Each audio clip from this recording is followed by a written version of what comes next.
ਗੁਰੂ ਨਾਨਕ ਪਾਦ ਪੰਕਜ ਬੰਦਨ ਪਾਦ ਪੰਕਜ ਬੰਦਨ ਸਿਮਰੋ ਅੰਗਦ ਦੁਖ ਨਿਕੰਦਨ ਅਮਰਦਾਸ ਗੁਰ ਹਿਰਦੈ ਹਿਰਦੈ ਧਿਆਵੋ ਸ੍ਰੀ ਗੁਰੂ ਰਾਮਦਾਸ ਗੁਣ ਗਾਵੋ ਗੁਰੂ ਅਰਜਨ ਬਿਗਨਨ ਕੇ ਨਾਸਕ ਬਿਗਨਨ ਕੇ ਨਾਸਕ ਸ੍ਰੀ ਗੁਰੂ ਹਰਗੋਬਿੰਦ ਸੁਭ ਸੁਮਤ ਪ੍ਰਕਾਸ਼ਕ ਗੁਰੂ ਹਰਿ ਰਾਇ ਨਮੋ ਕਰ ਜੋਰੀ ਨਮੋ ਕਰ ਜੋਰੀ ਸ੍ਰੀ ਹਰਿ ਕ੍ਰਿਸ਼ਨ ਮਨਾਏ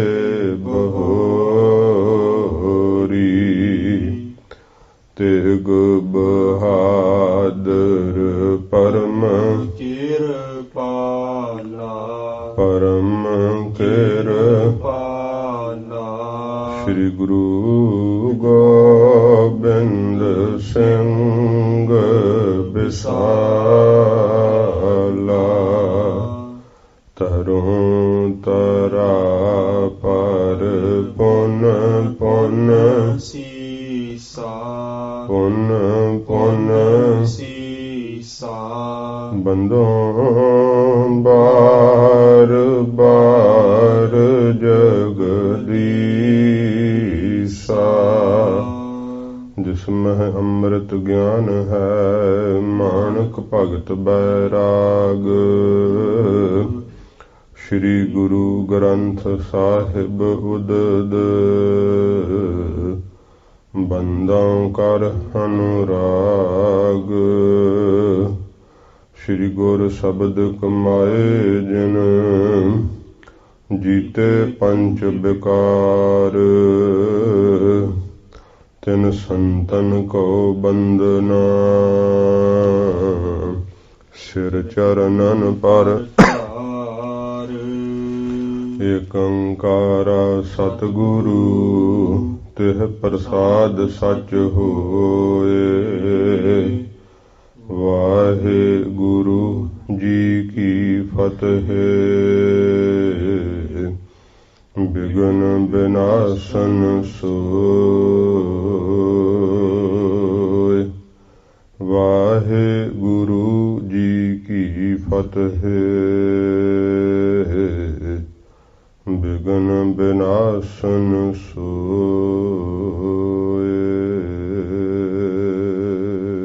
ਸਤਨਾਮ ਸ੍ਰੀ ਵਾਹਿਗੁਰੂ ਸਾਹਿਬ ਜੀ ਕਬਿਤ ਬਾਣੀ ਛਬ ਬਨੀ ਅੰਗ ਸ਼ੇਖ ਧਨ ਸੰਗ ਰੰਗ ਗੰਗ ਕਿਤ ਰੰਗ ਸੋ ਪਤੰਗ ਕੋ ਕੀ ਕਾਨ ਹੈ ਲੰਬੋਦਰ ਰਦਨ ਕੀਨੋ ਧਨਖ ਮਦਨ ਚੀਨੋ ਸ੍ਰੀਆ ਕੋ ਸਦਨ ਚਹੁ ਬਦਨ ਕੋ ਜਾਨ ਹੈ ਬਾਣੀ ਛਬ ਬਨੀ ਅੰਗ ਸ਼ੇਖ ਧਨ ਸੰਗ ਰੰਗ।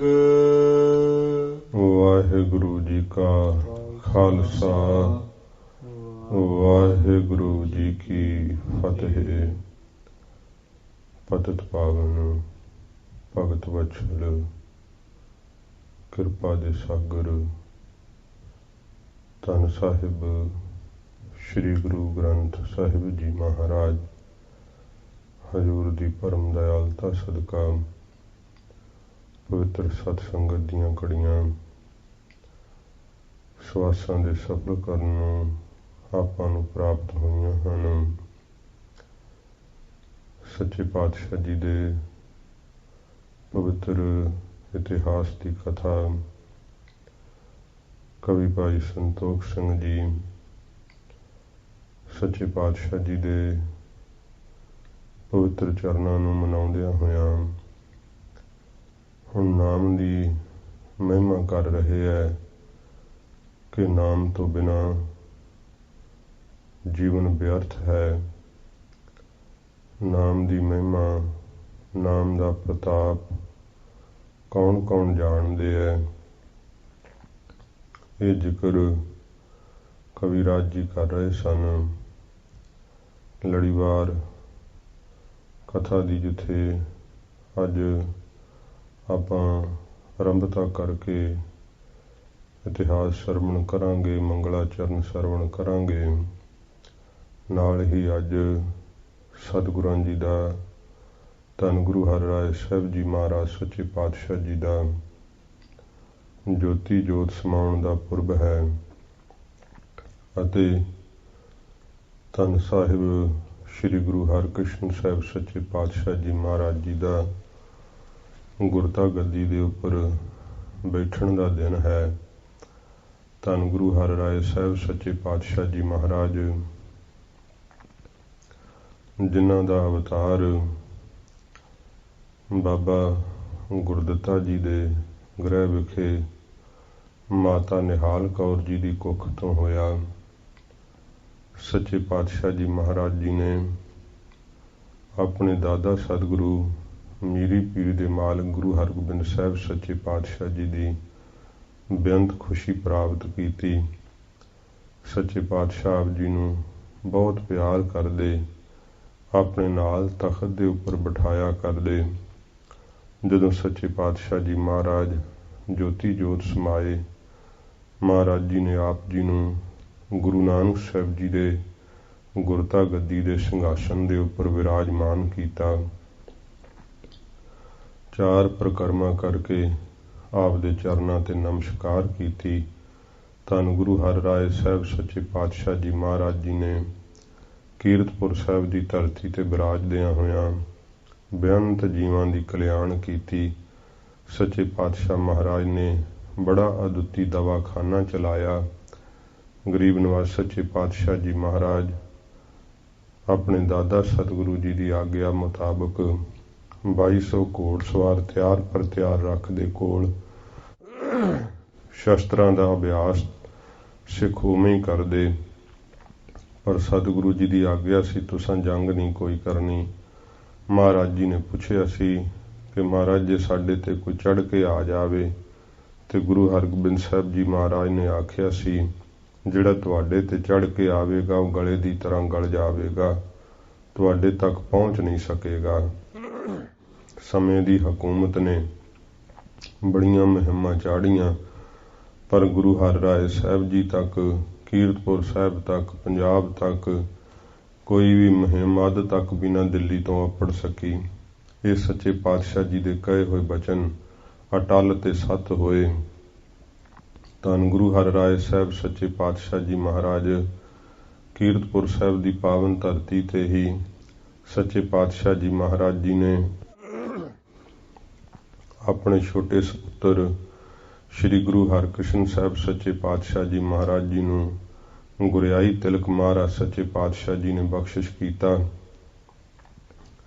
ਜ਼ਿਕਰ ਆਉਂਦਾ ਹੈ ਕਿ ਕਾਬਲ ਤੋਂ ਆਏ ਸਿੱਖ ਨੇ ਮਹਾਰਾਜ ਗੁਰੂ ਹਰਿਰਾਏ ਸਾਹਿਬ ਜੀ ਨੂੰ ਪੁੱਛਿਆ ਸੀਗਾ, ਜਦੋਂ ਕਿ ਰਾਮ ਰਾਏ ਅਜੇ ਗੁਰੂ ਸਾਹਿਬ ਜੀ ਦੇ ਕੋਲ ਹੀ ਕੀਰਤਪੁਰ ਸਾਹਿਬ ਰਹਿੰਦੇ ਸੀ।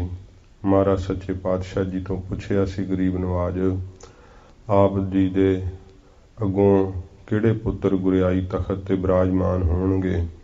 ਸੱਚੇ ਪਾਤਸ਼ਾਹ ਜੀ ਮਹਾਰਾਜ ਨੇ ਕਿਹਾ, ਭਾਈ ਸਿੱਖਾ ਇਹ ਤਾਂ ਗੁਪਤ ਹੁੰਦਾ ਹੈ। ਮਹਾਰਾਜ ਸੱਚੇ ਪਾਤਸ਼ਾਹ ਜੀ ਨੇ ਕਿਹਾ ਕਿ ਸਮਾਂ ਆਉਣ ਤੇ ਹੀ ਪ੍ਰਗਟ ਹੁੰਦਾ ਹੈ, ਜੋ ਭੇਦ ਇਹ ਜ਼ਾਹਰ ਨਹੀਂ ਕਰੀਦਾ। ਕਹਿਣ ਲੱਗਾ, ਮਹਾਰਾਜ ਮੈਂ ਦੂਰ ਦੇਸ਼ ਤੋਂ ਆਇਆ, ਖਬਰੇ ਕਦੋਂ ਆਵਾਂ ਫੇਰ।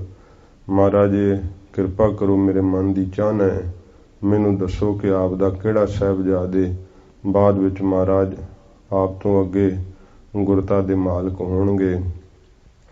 ਫਿਰ ਸੱਚੇ ਪਾਤਸ਼ਾਹ ਜੀ ਮਹਾਰਾਜ ਨੇ ਸਿੱਖ ਦੀ ਭਾਵਨਾ ਜਾਣ ਕੇ ਉਹਨੂੰ ਆਪਣੇ ਕੋਲੋਂ ਮਹਾਰਾਜ ਨੇ ਸੂਈ ਦਿੱਤੀ ਸੀ। ਆਖਿਆ, ਭਾਈ ਸਿੱਖਾ ਸਾਡੇ ਸਾਹਿਬਜ਼ਾਦੇ ਬਾਣੀ ਪੜ੍ਹਦੇ ਐ, ਬੈਠ ਕਰਕੇ ਬਾਣੀ ਸੁਣੀ ਤੇ ਜਿਸ ਮੰਜੀ ਸਾਹਿਬ ਤੇ ਪੋਥੀ ਸਾਹਿਬ ਪ੍ਰਕਾਸ਼ ਕਰਕੇ ਬਾਣੀ ਪੜ੍ਹ ਰਹੇ ਹੈ, ਜਦੋਂ ਇਹ ਮੰਜੀ ਸਾਹਿਬ ਨੂੰ ਤੂੰ ਸੂਈ ਲਾਵੇਂਗਾ, ਜਿੱਥੇ ਸੂਈ ਤੇਰੇ ਹੱਥੋਂ ਨਿਕਲ ਕੇ ਪਾਵੇ ਵਿੱਚ ਹੀ ਮੋਮ ਦੀ ਤਰ੍ਹਾਂ ਘਲ ਜਾਵੇਗੀ, ਸਮਝ ਲਈ ਕਿ ਉਹ ਗੁਰਤਾ ਦੇ ਮਾਲਕ ਹੋਣਗੇ।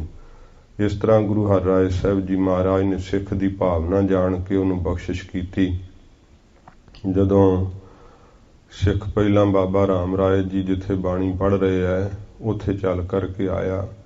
ਬਹੁਤ ਸੁੰਦਰ ਸਰੂਪ ਹੈ, ਬੜੀ ਸੁਰੀਲੀ ਆਵਾਜ਼ ਹੈ ਤੇ ਬਾਣੀ ਜਦੋਂ ਪੜ੍ਹਦੇ ਹੈ ਬੜਾ ਆਨੰਦ ਆ ਰਿਹਾ। ਮੱਥਾ ਟੇਕਿਆ ਹੈ ਪੋਥੀ ਸਾਹਿਬ ਨੂੰ, ਸਿੱਖ ਬੈਠ ਗਿਆ, ਬੈਠਾ ਬਾਣੀ ਸੁਣਦਾ ਰਿਹਾ ਤੇ ਕੁਝ ਚਿਰ ਬੈਠਣ ਤੋਂ ਫਿਰ ਜਦੋਂ ਮਹਾਰਾਜ ਸੱਚੇ ਪਾਤਸ਼ਾਹ ਜੀ ਨੇ ਜੋ ਦੱਸਿਆ ਸੀਗਾ, ਉਹ ਸੂਈ ਜਦੋਂ ਪਾਵੇ ਦੇ ਕੋਲ ਕੀਤੀ ਹੈ ਤੇ ਪਰ ਸੂਈ ਪਾਵੇ ਵਿੱਚ ਘਲਦੀ ਨਹੀਂ। ਬੜਾ ਤੇ ਸਮੇਂ ਮਨ ਆਸ਼ਚਰਜ ਹੋਇਆ। ਗੁਰੂ ਜੀ ਦੇ ਵੱਡੇ ਪੁੱਤਰ ਨੇ ਤੇ ਬਾਣੀ ਬੜੀ ਮਿੱਠੀ ਪੜ੍ਹਦੇ ਹੈ, ਇੰਨਾ ਸੁੰਦਰ ਸਰੂਪ ਹੈ। ਅੱਛਾ, ਜਿੱਥੇ ਮਹਾਰਾਜ ਦੇ ਛੋਟੇ ਪੁੱਤਰ ਬਾਣੀ ਪੜ੍ਹਦੇ ਆ, ਚੱਲੀਏ ਉੱਥੇ ਵੇਖਦੇ ਹਾਂ। ਇਹ ਫਿਰ ਸਿੱਖ ਉੱਥੇ ਆਇਆ ਚੱਲ ਕੇ ਜਿੱਥੇ ਗੁਰੂ ਹਰਕ੍ਰਿਸ਼ਨ ਸਾਹਿਬ ਸੱਚੇ ਪਾਤਸ਼ਾਹ ਜੀ ਮਹਾਰਾਜ ਬਾਣੀ ਪੜ੍ਹ ਰਹੇ ਸੀ। ਸੱਚੇ ਪਾਤਸ਼ਾਹ ਜੀ ਮਹਾਰਾਜ ਜਦੋਂ ਆਪਣੀ ਇੰਨੀ ਸੁਰੀਲੀ ਆਵਾਜ਼ ਤੋਂ ਬਾਣੀ ਪੜ੍ਹਦੇ ਹੈ, ਸਿੱਖ ਦਾ ਮਨ ਜਿਹੜਾ ਸੀ ਨਾ ਉਹ ਦੇਸ਼ ਕਾਲ ਵਸਤੂ ਨੂੰ ਭੁਲਾ ਬੈਠਾ। ਜੜ ਵਸਤੂਆਂ ਚੇਤਨ ਤੇ ਚੇਤਨ ਜੜ ਬਣ ਰਹੀਆਂ ਸੀ, ਐਸਾ ਅਸਚਰਜ ਰਸ ਆ ਰਿਹਾ ਸੀ ਜਦੋਂ ਮਹਾਰਾਜ ਜੀ ਬਾਣੀ ਪੜ੍ਹ ਰਹੇ ਸੀ ਸੱਚੇ ਪਾਤਸ਼ਾਹ। ਇੰਨਾ ਸੁੰਦਰ ਸਰੂਪ ਹੈ, ਸਿੱਖ ਨੂੰ ਚੇਤਾ ਹੀ ਭੁੱਲ ਗਿਆ ਕਿ ਕਿਹੜੇ ਕੰਮ ਆਇਆ। ਬਾਣੀ ਵਿੱਚ ਹੀ ਉਸ ਦਾ ਮਨ ਜਿਹੜਾ ਸੀ ਇੰਨਾ ਨਿਮਗਨ ਹੋ ਗਿਆ। ਚਿਰ ਕਾਲ ਬੈਠਣ ਤੋਂ ਫਿਰ ਚੇਤਾ ਆਇਆ ਕਿ ਮੈਂ ਤਾਂ ਇਸ ਕਾਰਜ ਆਇਆ ਸਾਂ। ਫਿਰ ਉਹ ਸੂਈ ਜਦੋਂ ਪਾਵੇ ਦੇ ਕੋਲ ਕੀਤੀ ਹੈ ਨਾ ਤੇ ਹੱਥੋਂ ਨਿਕਲ ਕੇ ਸੂਈ ਪਾਵੇ ਵਿੱਚ ਹੀ ਘਲ ਗਈ। ਸਿੱਖ ਜਾਣ ਗਿਆ ਕਿ ਗੁਰਤਾ ਦੇ ਮਾਲਕ ਹੋਣਗੇ। ਇਹ ਗੁਰੂ ਹਰਿਰਾਏ ਸਾਹਿਬ ਜੀ ਮਹਾਰਾਜ ਨੇ ਉਦੋਂ ਹੀ ਆਪਣੇ ਹੁੰਦਿਆਂ ਹੀ ਜਣਾ ਦਿੱਤਾ ਸੀਗਾ। ਆਪ ਸੱਚੇ ਪਾਤਸ਼ਾਹ ਜੀ ਮਹਾਰਾਜ ਜੋਤੀ ਜੋਤ ਸਮਾਏ ਬਾਲਾ ਪ੍ਰੀਤਮ ਧੰਨ ਗੁਰੂ ਹਰਕ੍ਰਿਸ਼ਨ ਸਾਹਿਬ ਸੱਚੇ ਪਾਤਸ਼ਾਹ ਜੀ ਮਹਾਰਾਜ ਗੁਰਿਆਈ ਦੇ ਸਿੰਘਾਸਨ ਦੇ ਉੱਪਰ ਵਿਰਾਜਮਾਨ ਹੋਏ। ਸਤਿਗੁਰਾਂ ਜੀ ਦੇ ਪੁਰਬ ਜਾਣ ਕੇ ਸੂਖਸ਼ਮ ਰੂਪ ਵਿੱਚ ਬੇਨਤੀ ਕੀਤੀ ਹੈ। ਆਓ ਜੋ ਲੜੀਵਾਰ ਕਥਾ ਹੈ ਪਿਆਰ ਸ਼ਰਧਾ ਨਾਲ ਸਰਵਣ ਕਰੀਏ। ਕਵਿਰਾਜ ਜੀ ਨਾਮ ਦੀ ਮਹਿਮਾ ਕਥਨ ਕਰ ਰਹੇ ਨੇ ਕਿ ਨਾਮ ਦਾ ਪ੍ਰਤਾਪ ਵੱਡਿਆਂ ਤੋਂ ਵੱਡਾ ਹੈ। ਫਿਰ ਕਹਿੰਦੇ ਨਾਮ ਦਾ ਪ੍ਰਤਾਪ ਪੁੱਛਣਾ ਤੇ ਭਈ ਸ਼ੇਸ਼ ਨਾਗ ਨੂੰ ਪੁੱਛੋ। ਨਾਮ ਦਾ ਪ੍ਰਤਾਪ ਪੁੱਛਣਾ ਤੇ ਸ਼ਿਵਾਂ ਨੂੰ ਪੁੱਛੋ, ਬ੍ਰਹਮਾ ਨੂੰ ਪੁੱਛੋ। ਜਿਹੜੇ ਬ੍ਰਹਮਾ ਦੇ 4 ਪੁੱਤਰ ਨੇ ਉਹਨਾਂ ਨੂੰ ਪੁੱਛੋ ਕਿ ਨਾਮ ਦਾ ਕੀ ਪ੍ਰਤਾਪ ਹੈ। ਫਿਰ ਚਾਹਾਂ ਯੁੱਗਾਂ ਦੇ ਭਗਤਾਂ ਦਾ ਨਾਮ ਕਵਿਰਾਜ ਜੀ ਨੇ ਕਿਹਾ ਕਿ ਆਦਿ ਤੋਂ ਭਗਤ ਮੰਨੇ ਜਾਂਦੇ ਜਿਹੜੇ ਤੂੰ ਭਗਤ ਧਰੂ ਜੀ, ਭਗਤ ਪ੍ਰਹਿਲਾਦ ਜੀ, ਇਸ ਪ੍ਰਕਾਰ ਆਦਿ ਕਵੀ ਮੰਨੇ ਗਏ ਜਿਹੜੇ ਬਾਲਮੀਕ ਜੀ ਆਦਿਕ, ਇਹਨਾਂ ਨੂੰ ਪੁੱਛੋ ਨਾਮ ਦਾ ਕੀ ਪ੍ਰਤਾਪ ਹੈ। ਤੋ ਜਿਨ੍ਹਾਂ ਨੇ ਇਸ ਪ੍ਰਕਾਰ ਦੁਆਪਰ ਯੁੱਗ ਵਿੱਚ ਵੀ ਜਿਹੜੇ ਬਾਲਮੀਕ ਜੀ ਹੋਏ ਹੈ ਉਹਨਾਂ ਦੀ ਬਾਬਤ ਵੀ ਸਤਿਗੁਰਾਂ ਜੀ ਨੇ ਬਾਣੀ ਵਿੱਚ ਲਿਖਿਆ ਰੇ ਚਿਤ ਚੇਤ ਚੇਤ ਅਚੇਤ ਕਾਹੇ ਨ ਬਾਲਮੀਕੈ ਦੇਖ ਕਿਹ ਜਾਤ ਤੇ ਕਿਹ ਪਦਹਿ ਉਮਰਿਓ ਰਾਮ ਭਗਤ ਵਸੇਖ। ਵਾਹਿਗੁਰੂ ਦੀ ਭਗਤੀ ਏਡੀ ਵੱਡੀ ਹੈ, ਕਿਹੜੀ ਨੀਵੀਂ ਜਾਤ ਸੀ ਤੇ ਕਿਹੜੀ ਪਦਵੀ ਤੇ ਪਹੁੰਚ ਗਏ ਬਾਲਮੀਕ ਜੀ। ਸ਼੍ਰੀ ਕ੍ਰਿਸ਼ਨ ਜੀ ਨੇ ਉਹਨਾਂ ਦੇ ਚਰਨਾਂ ਨੂੰ ਧੋਤਾ ਸੀ, ਅਵਤਾਰ ਹੋ ਕਰਕੇ ਵੀ ਮੱਥਾ ਟੇਕਿਆ ਸੀਗਾ। ਇਹ ਨਾਮ ਦੀ ਵਡਿਆਈ ਜਿਹੜੀ ਹੈ ਉਹ ਵੱਡੀ ਹੈ ਸਭ ਤੋਂ। ਇਉਂ ਫਿਰ ਸਾਰੇ ਕਲਯੁਗ ਦੇ ਭਗਤਾਂ ਦਾ ਵੀ ਜ਼ਿਕਰ ਕੀਤਾ। ਸਾਰੇ ਯੁੱਗਾਂ ਦੇ ਵਿੱਚ ਜਿਹੜੇ ਭਗਤ ਹੋਏ ਹੈ ਉਹਨਾਂ ਦਾ ਕਵਿਰਾਜ ਕਹਿੰਦੇ ਭਰਮ ਭੱਜਾ ਤੇ ਨਾਮ ਕਰਕੇ ਹੀ ਭੱਜਾ ਹੈ। ਕਬੀਰ ਜੀ ਹੈ, ਤਰਲੋਚਨ ਜੀ ਹੈ, ਸਦਨਾ ਜੀ ਹੈ, ਰਵਿਦਾਸ ਜੀ ਹੈ, ਨਾਮਦੇਵ ਜੀ ਹਨ। ਇਸ ਪ੍ਰਕਾਰ ਭਗਤ ਫਰੀਦ ਜੀ ਹੈ, ਭੀਖਣ ਜੀ ਹੈ, ਪੀਪਾ ਜੀ ਹੈ। ਫਿਰ ਰਖੀਆਂ ਦੇ ਨਾਮ ਵੀ ਆਏ, ਉਹਨਾਂ ਰਾਜਿਆਂ ਦੇ ਨਾਮ ਵੀ ਆਏ ਨੇ ਜਿਹੜੇ ਪੂਰਵ ਵਰਗੇ ਜਿਨ੍ਹਾਂ ਨੇ ਵਾਹਿਗੁਰੂ ਦਾ ਨਾਮ ਜਪ ਕਰਕੇ। ਫਿਰ ਰੁਕਮੰਗਦ ਰਾਜੇ ਦਾ ਵੀ ਇੱਕ ਜ਼ਿਕਰ ਭੱਟਾਂ ਦੇ ਸਵਈਆਂ ਵਿੱਚ ਆਉਂਦਾ ਹੈ।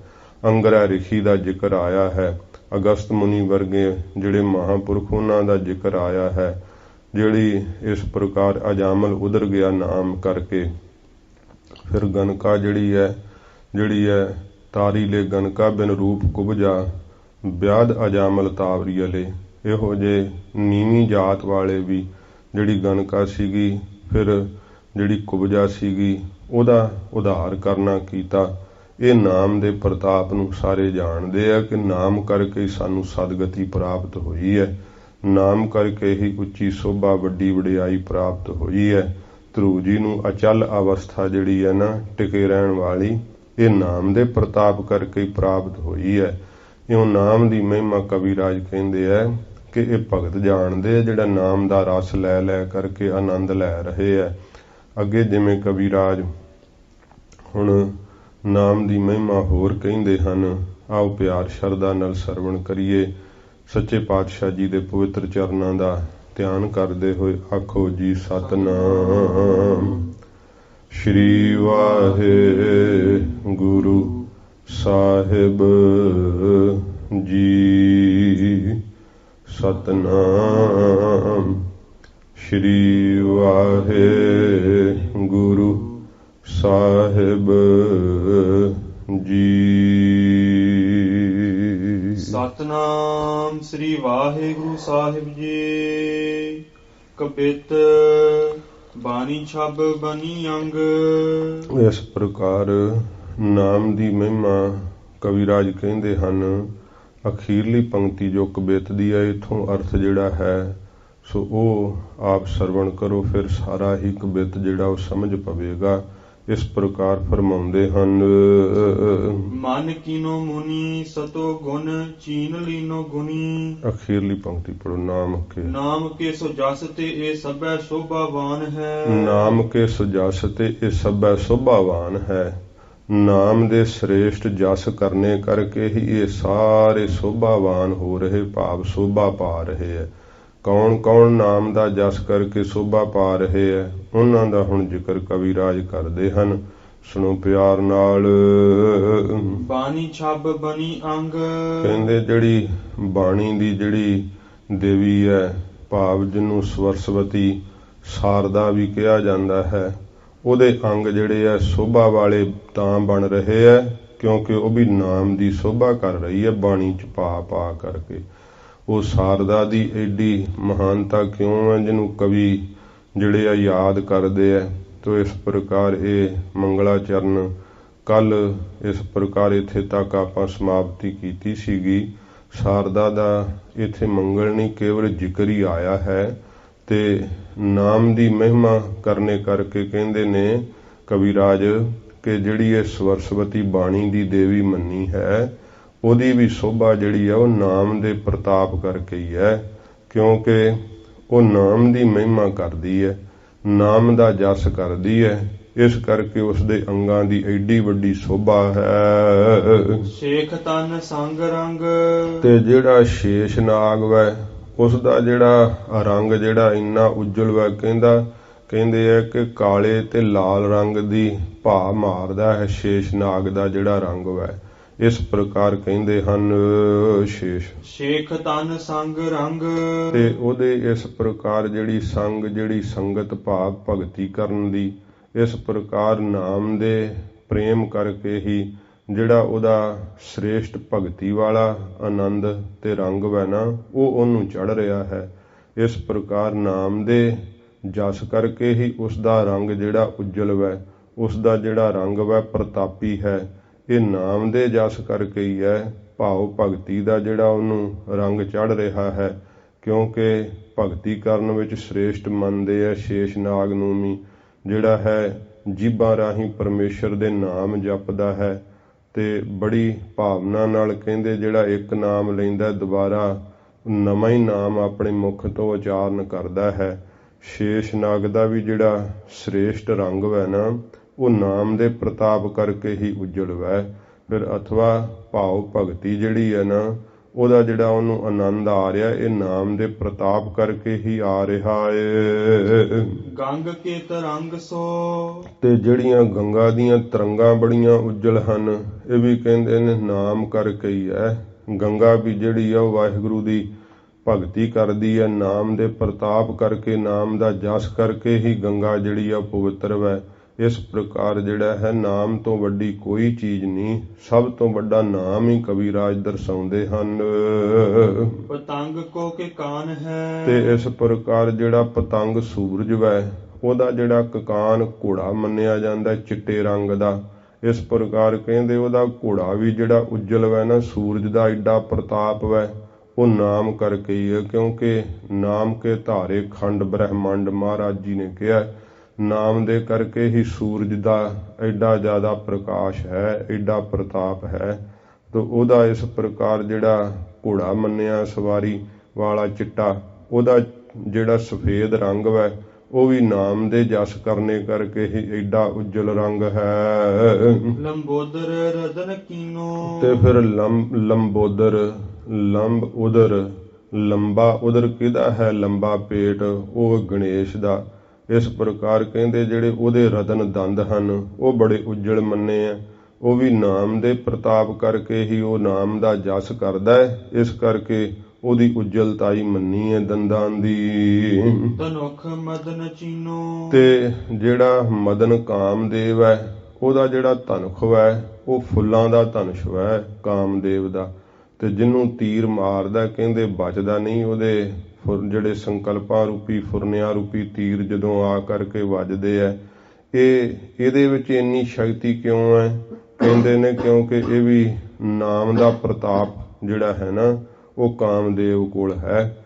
ਇਹ ਸਾਰੀਆਂ ਸ਼ਕਤੀਆਂ ਜਿਹੜੀਆਂ ਹਨ ਉਹ ਨਾਮ ਕਰਕੇ ਹੀ ਅੱਗੇ ਪ੍ਰਫੁੱਲਤ ਹੁੰਦੀਆਂ ਹਨ, ਅੱਗੇ ਜਿਹੜੀਆਂ ਹਨ ਵਰਤਦੀਆਂ ਹਨ। ਇਉਂ ਕਵੀਰਾਜ ਕਹਿੰਦੇ ਨੇ ਉਹ ਮਦਨ ਕਾਮਦੇਵ ਵੀ ਨਾਮ ਦੇ ਪ੍ਰਤਾਪ ਨੂੰ ਚੀਨਦਾ ਹੈ, ਜਾਣਦਾ ਹੈ। ਕਿਉਂਕਿ ਜਿੱਥੇ ਨਾਮ ਦਾ ਪ੍ਰਤਾਪ ਆ ਜਾਂਦਾ ਹੈ ਨਾ, ਉੱਥੋਂ ਕਾਮਦੇਵ ਵੀ ਫਿਰ ਅਭਾਵ ਹੋ ਜਾਂਦਾ, ਨਾਸ਼ ਹੋ ਜਾਂਦਾ। ਬਾਕੀ ਹੋਰ ਕਿੱਡੀਆਂ ਕਿੱਡੀਆਂ ਵੱਡੀਆਂ ਤਪੱਸਿਆਵਾਂ ਕਰਨ ਵਾਲੇ ਰਿਸ਼ੀ ਵੀ ਡੋਲ ਜਾਂਦੇ ਰਹੇ ਆ, ਸੌਰਭ ਰਿਸ਼ੀ ਵਰਗੇ ਵੀ, ਤੇ ਬਹੁਤ ਜ਼ਿਆਦਾ ਇਉਂ ਡਾਵਾਂ ਡੋਲ ਅਵਸਥਾ ਰਹਿੰਦੀ ਹੈ। ਪਰ ਨਾਮ ਦਾ ਪ੍ਰਤਾਪ ਤਾਂ ਉਹ ਕਾਮਦੇਵ ਵੀ ਚੀਨਦਾ ਹੈ, ਜਾਣਦਾ ਹੈ ਕਿ ਜਿੱਥੇ ਨਾਮ ਜਪਿਆ ਜਾਂਦਾ ਹੈ ਉੱਥੇ ਕਾਮਦੇਵ ਦਾ ਵੀ ਪ੍ਰਭਾਵ ਨਹੀਂ ਚੱਲਦਾ। ਇਹਦੇ ਉਹ ਫੁੱਲਾਂ ਵਾਲੇ ਧਨੁਸ਼ ਦੇ ਵਿੱਚੋਂ ਜਿਹੜਾ ਬੜਾ ਜ਼ਿਆਦਾ ਸ਼ਕਤੀ ਵਾਲਾ ਹੈ ਧਨੁਸ਼, ਵੱਡਿਆਂ ਵੱਡਿਆਂ ਰਿਸ਼ੀਆਂ ਨੂੰ ਜਿੱਤ ਲੈਂਦਾ ਹੈ। ਇਸ ਪ੍ਰਕਾਰ ਕਹਿੰਦੇ ਨਾਮ ਦੇ ਪ੍ਰਤਾਪ ਅਰਗੇ ਉਹਦੇ ਵੀ ਤੀਰ ਨਹੀਂ ਚੱਲਦੇ ਹਨ। ਇਸ ਪ੍ਰਕਾਰ ਇਹ ਕਾਮਦੇਵ ਵੀ ਨਾਮ ਦੇ ਪ੍ਰਤਾਪ ਨੂੰ ਜਾਣਦਾ ਹੈ। ਸ੍ਰੀਆ ਕੋ ਸਦਨ। ਤੇ ਸ੍ਰੀਆ ਜਿਹੜੀ ਇਸ ਪ੍ਰਕਾਰ ਸ਼੍ਰੀ ਜਿਹੜੀ ਹੈ ਲక్ష్ਮੀ, ਉਹਦਾ ਘਰ ਕਿਹੜਾ ਹੈ? ਸਦਨ ਘਰ, ਉਹ ਹੈ ਕਮਲ ਫੁੱਲ। ਕਮਲ ਫੁੱਲ ਦਾ ਵੀ ਜਿਹੜਾ ਪ੍ਰਤਾਪ ਹੈ, ਸ਼੍ਰੀ ਲక్ష్ਮੀ ਦਾ ਜਿਹੜਾ ਪ੍ਰਤਾਪ ਹੈ, ਉਹ ਨਾਮ ਦੇ ਪ੍ਰਤਾਪ ਕਰਕੇ, ਨਾਮ ਦੇ ਸ੍ਰੇਸ਼ਟ ਜਸ ਕਰਕੇ ਪ੍ਰਤਾਪ ਹੈ। ਚਹੁ ਬਦਨ ਕੋ ਜਾਨ ਹੈ। ਤੇ ਇਸ ਪ੍ਰਕਾਰ ਚਹੁ ਬਦਨ, ਚੌਹਾਂ ਮੂੰਹਾਂ ਵਾਲਾ ਕੌਣ ਹੈ? ਬ੍ਰਹਮਾ। ਤੇ ਬ੍ਰਹਮਾ ਦਾ ਇਸ ਪ੍ਰਕਾਰ ਜਾਨ ਜਿਹੜੀ ਅਸਵਾਰੀ ਹੈ ਉਹ ਕਿਹੜੀ ਹੈ? ਹੰਸ। ਹੰਸ ਜਿਹੜਾ ਇੰਨਾ ਉੱਜਲ ਹੈ ਬ੍ਰਹਮਾ ਦੀ ਅਸਵਾਰੀ ਕਰਨ ਵਾਲਾ, ਉਹ ਵੀ ਨਾਮ ਦੇ ਸ੍ਰੇਸ਼ਟ ਜਸ ਕਰਕੇ ਹੀ ਹੈ। ਬ੍ਰਹਮਾ ਜੀ ਦਾ ਵੀ ਜਿਵੇਂ ਕੱਲ ਕਵੀ ਜੀ ਕਹਿ ਆਏ ਸੀਗੇ ਕਿ ਉਹ ਜਾਣਦੇ ਹੈ ਬ੍ਰਹਮਾ ਜੀ ਕਿ ਨਾਮ ਦੀ ਕੀ ਸ਼ਕਤੀ ਹੈ, ਕਿਉਂਕਿ ਨਾਮ ਦੀ ਸ਼ਕਤੀ ਕਰਕੇ ਹੀ ਉਹਨਾਂ ਕੋਲ ਸ੍ਰਿਸ਼ਟੀ ਰਚਨ ਦੀ ਤਾਕਤ ਆਉਂਦੀ ਹੈ। ਇਸ ਪ੍ਰਕਾਰ ਜਿਹੜਾ ਇੰਨਾ ਉੱਜਲ ਹੈ ਹੰਸ ਬ੍ਰਹਮਾ ਦੀ ਅਸਵਾਰੀ ਵਾਲਾ, ਉਹਦੀ ਉੱਜਲਤਾਈ ਵੀ ਨਾਮ ਦੇ ਸ੍ਰੇਸ਼ਟ ਜਸ ਕਰਕੇ ਹੈ। ਕਰੁਣਾ ਨਿਧਾਨ ਸ੍ਰਿਗ। ਕਰੁਣਾ ਨਿਧਾਨ ਕਿਰਪਾ ਦਾ ਖਜ਼ਾਨਾ ਭਾਵ ਸਮੁੰਦਰ। ਪਰ ਇੱਥੇ ਪ੍ਰਕਰਣ ਤੋਂ ਲੈ ਰਹੇ ਕਵੀਰਾਜ ਕਿ ਵਿਸ਼ਨੂੰ ਦੀ ਜਿਹੜੀ ਸ੍ਰਿੰਗ ਮਾਲਾ ਹੈ ਉਹ ਬੜੀ ਉੱਜਲ ਮੰਨੀ ਹੈ। ਕਹਿੰਦੇ ਉਹ ਵੀ ਨਾਮ ਦੇ ਪ੍ਰਤਾਪ ਕਰਕੇ, ਕਿਉਂਕਿ ਉਸ ਮਾਲਾ ਦੇ ਨਾਲ ਵਿਸ਼ਨੂੰ ਵੀ ਵਾਹਿਗੁਰੂ ਦੀ ਭਗਤੀ ਕਰਦਾ ਹੈ, ਪਰਮੇਸ਼ਰ ਦੇ ਕੋਲੋਂ ਕਿਰਪਾ ਪ੍ਰਾਪਤ ਹੁੰਦੀ ਹੈ। ਤੇ ਇਸ ਪ੍ਰਕਾਰ ਫਿਰ ਅੱਗੇ ਜਿਹੜੀਆਂ ਹਨ ਉਹ ਸ਼ਕਤੀਆਂ ਦੇ ਸਹਿਤ ਇਹ ਸੰਸਾਰ ਦੇ ਅੰਦਰ ਪਾਲਣਾ ਕਰਦੇ ਹੈ। ਇਉਂ ਕਵੀਰਾਜ ਕਹਿੰਦੇ ਹਨ ਕਿ ਉਹ ਜਿਹੜੀ ਮਾਲਾ ਦੇ ਅੰਦਰ ਜਿਹੜੀ ਹੈ ਉੱਜਲਤਾਈ, ਉਹ ਵੀ ਨਾਮ ਦੇ ਸ੍ਰੇਸ਼ਟ ਜਸ ਕਰਕੇ ਹੈ। ਜਾਨ ਕੀਨੀ ਜਾਨ ਮ੍ਰਿਗ। ਤੇ ਜਿਹੜਾ ਇਸ ਪ੍ਰਕਾਰ ਚੰਦਰਮਾ ਹੈ ਇਹ ਮ੍ਰਿਗ ਦੀ ਹਿਰਨ ਦੀ ਅਸਵਾਰੀ ਕਰਨ ਵਾਲਾ, ਇਹਦੀ ਜਿਹੜੀ ਜਾਨ ਚਾਂਦਨੀ ਹੈ ਉਹ ਇੰਨੀ ਜਿਹੜੀ ਹੈ ਉੱਜਲ ਕਿਉਂ ਹੈ? ਕਹਿੰਦੇ ਨਾਮ ਦੇ ਜਸ ਕਰਕੇ ਹੀ ਇਹਦੀ ਚਾਂਦਨੀ ਜਿਹੜੀ ਉੱਜਲ ਹੈ। ਨਾਮ ਦੇ ਪ੍ਰਤਾਪ ਕਰਕੇ ਹੀ ਚੰਦਰਮਾ ਦੀਆਂ ਕਿਰਨਾਂ ਵਿੱਚ ਰਸ ਹੈ। ਕਹਿੰਦੇ ਚੰਦਰਮਾ ਦੀਆਂ ਕਿਰਨਾਂ ਰਸ ਭਰਦੀਆਂ ਨਾ ਫਲਾਂ ਵਿੱਚ, ਕਵੀਰਾਜ ਕਹਿੰਦੇ ਨਾਮ ਦੇ ਪ੍ਰਤਾਪ ਕਰਕੇ ਹੀ ਹੈ। ਨਾਮ ਦਾ ਸ੍ਰੇਸ਼ਟ ਜਸ ਹੋਣੇ ਕਰਕੇ ਹੀ ਜਿਹੜੀ ਇਹਨਾਂ ਚੰਦਰਮਾ ਦੀ ਚਾਂਦਨੀ ਉਜਲ ਵੈ ਬੜੀ ਸਫੇਦ ਹੈ, ਜਿਹੜਾ ਹਿਰਨ ਦੀ ਸਵਾਰੀ ਕਰਦਾ ਏ। ਭਸਮ ਸੋ ਤੀਨ ਦ੍ਰਿਗ। ਤੇ ਇਸ ਪ੍ਰਕਾਰ ਤੀਨ ਦ੍ਰਿਗ, ਤਿੰਨਾਂ ਨੇਤਰਾਂ ਵਾਲਾ ਕੌਣ ਹੈ? ਸ਼ਿਵ। ਸ਼ਿਵ ਦੇ ਸਰੀਰ ਦੇ ਉੱਤੇ ਭਸਮ ਮਲੀ ਹੋਈ ਹੈ, ਤੇ ਭਸਮ ਮਲ ਕਰਕੇ ਜਿਹਨੇ ਚਿੱਟੇ ਰੰਗ ਦੀ ਭਸਮ ਮਲ ਕਰਕੇ ਬੜਾ ਆਪਣਾ ਪ੍ਰਤਾਪ ਬਣਾਇਆ ਹੋਇਆ, ਬੜਾ ਜਿਹੜਾ ਉਜਲ ਰੰਗ ਭਾਸ ਰਿਹਾ ਹੈ ਸਵਾਹ ਦੇ ਵਿੱਚ ਦੀ ਵੀ, ਉਹ ਨਾਮ ਦੇ ਪ੍ਰਤਾਪ ਕਰਕੇ ਹੈ। ਸੁਦਾ ਸੁਰ ਪਾਨ ਹੈ। ਤੇ ਸੁਦਾ ਜਿਹੜਾ ਅੰਮ੍ਰਿਤ ਹੈ, ਤੇ ਜਿਹਨੂੰ ਸੁਰ ਦੇਵਤੇ ਪਾਨ ਪੀਣਾ ਕਰਦੇ ਹੈ, ਉਹ ਅੰਮ੍ਰਿਤ ਵਿੱਚ ਵੀ ਸ਼ਕਤੀ ਹੈ, ਤੇ ਨਾਮ ਦੇ ਕਰਕੇ ਹੀ ਸ਼ਕਤੀ ਹੈ। ਮਨ ਕੀਨੋ ਮੁਨੀ। ਤੇ ਜਿਹੜੇ ਇਸ ਪ੍ਰਕਾਰ ਹਨ ਮੁਨੀ ਲੋਕ। ਸਤੋ ਗੁਣ ਚੀਨ ਲੀਨੋ ਗੁਨੀ। ਤੇ ਫਿਰ ਪੜੋ। ਮਨ ਕੀਨੋ ਮੁਨੀ। ਮਨ ਕੀਨੋ ਮੁਨੀ ਸਤੋ ਗੁਣ ਚੀਨ ਲੀਨੋ ਗੁਨੀ। ਮਨ ਸਤੋ ਗੁਣ ਤੇ ਵਿਸ਼ਰਾਮ ਲਾਓ। ਮਨ ਕੀਨੋ ਮੁਨੀ ਸਤੋ ਗੁਣ। ਜਿਹੜੇ ਮਨ ਦੇ ਅੰਦਰ ਮੁਨੀ ਲੋਕ ਹੈ, ਉਹਨਾਂ ਨੇ ਨਾਮ ਦਾ ਮੰਨਣ ਕਰਕੇ ਆਪਣੇ ਮਨ ਨੂੰ ਸਤੋ ਗੁਣ ਦੇ ਪ੍ਰਭਾਵ ਥੱਲੇ ਲੈ ਆਉਂਦਾ ਹੈ। ਨਾਮ ਦੇ ਸ੍ਰੇਸ਼ਟ ਜਸ ਕਰਕੇ ਉਹਨਾਂ ਦੇ ਅੰਦਰ ਸਤੋ ਗੁਣ ਦਾ ਪ੍ਰਭਾਵ ਜਿਹੜਾ ਉਹ ਵਧਿਆ ਹੈ, ਸਤੋ ਗੁਣ ਨੂੰ ਉਹਨਾਂ ਨੇ ਪ੍ਰਾਪਤ ਕੀਤਾ ਹੈ। ਇਸ ਪ੍ਰਕਾਰ ਕਿਸੇ ਦਾ ਦਿਲ ਨਹੀਂ ਦਿਖਾਉਂਦੇ, ਹਰ ਵੇਲੇ ਵਾਹਿਗੁਰੂ ਦੇ ਪ੍ਰੇਮ ਵਿੱਚ ਲੀਨ ਰਹਿੰਦੇ ਹੈ। ਕਿਉਂ? ਜਿਹੜੇ ਮੰਨਣਸ਼ੀਲ ਮੁਨੀ ਹਨ ਨਾ, ਉਹਨਾਂ ਨੇ ਆਪਣੇ ਮਨ ਦੇ ਅੰਦਰ ਨਾਮ ਦਾ ਸ੍ਰੇਸ਼ਟ ਜਸ ਕਰਕੇ ਸਤੋ ਗੁਣ ਵਿੱਚ ਆਪਣੇ ਮਨ ਨੂੰ ਜਿਹੜਾ ਉਹ ਲੀਨ ਕਰ ਲਿਆ ਏ। ਚੀਨ ਲੀਨੋ ਗੁਣੀ। ਤੇ ਜਿਹੜੇ ਗੁਣੀ ਲੋਕ ਹਨ, ਉਹਨਾਂ ਨੇ ਚੀਨ ਲਿਆ, ਜਾਣ ਲਿਆ ਕਿ ਨਾਮ ਵੱਡੇ ਤੋਂ ਵੱਡਾ ਹੈ, ਨਾਮ ਦਾ ਪ੍ਰਤਾਪ ਹੀ ਸਭ ਤੋਂ ਮਹਾਨ ਹੈ। ਇਹ ਜਿਹੜੇ ਪੁਰਾਣਕ ਕਥਾਵਾਂ ਜਿਵੇਂ ਆਉਂਦੀਆਂ ਨੇ, ਕਵਿਰਾਜ ਜੀ ਨੇ ਉਹਨਾਂ ਦਾ ਜ਼ਿਕਰ ਕੀਤਾ ਹੈ। ਤੇ ਇਸ ਪ੍ਰਕਾਰ ਕਹਿੰਦੇ ਇਹ ਨਾਮ ਦੀ ਮਹਿਮਾ ਜਾਣਦੇ ਆ ਸਾਰੇ, ਨਾਮ ਦੇ ਪ੍ਰਤਾਪ ਕਰਕੇ ਹੀ ਇਹਨਾਂ ਕੋਲ ਇਸ ਪ੍ਰਕਾਰ ਵਡਿਆਈ ਹੈ, ਇਹਨਾਂ ਦਾ ਜਸ ਵੈ, ਇਹਨਾਂ ਦੇ ਉਜਲ ਰੰਗ ਵੈ। ਜੋ ਕੁਝ ਵੀ ਸੁਹੱਪਣ ਕਹਿੰਦੇ ਸੰਸਾਰ ਵਿੱਚ ਦਿਸਦਾ ਹੈ, ਜਾਂ ਜੋ ਕੁਝ ਵੀ ਸੁਹੱਪਣ ਪੁਰਾਣਕ ਕਥਾਵਾਂ ਵਿੱਚ ਆਉਂਦਾ ਹੈ, ਕਵਿਰਾਜ ਕਹਿੰਦੇ ਸਭ ਨਾਮ ਤੋਂ ਹੀ ਹੈ। ਨਾਮ ਤੋਂ ਬਿਨਾਂ ਕਿਸੇ ਕੋਲ ਕੋਈ ਸ਼ਕਤੀ ਨਹੀਂ, ਸਭ ਸ਼ਕਤੀਆਂ ਵਾਹਿਗੁਰੂ ਨਾਮ ਵਿੱਚੋਂ ਹੀ ਪ੍ਰਕਾਸ਼ਦੀਆਂ ਹਨ।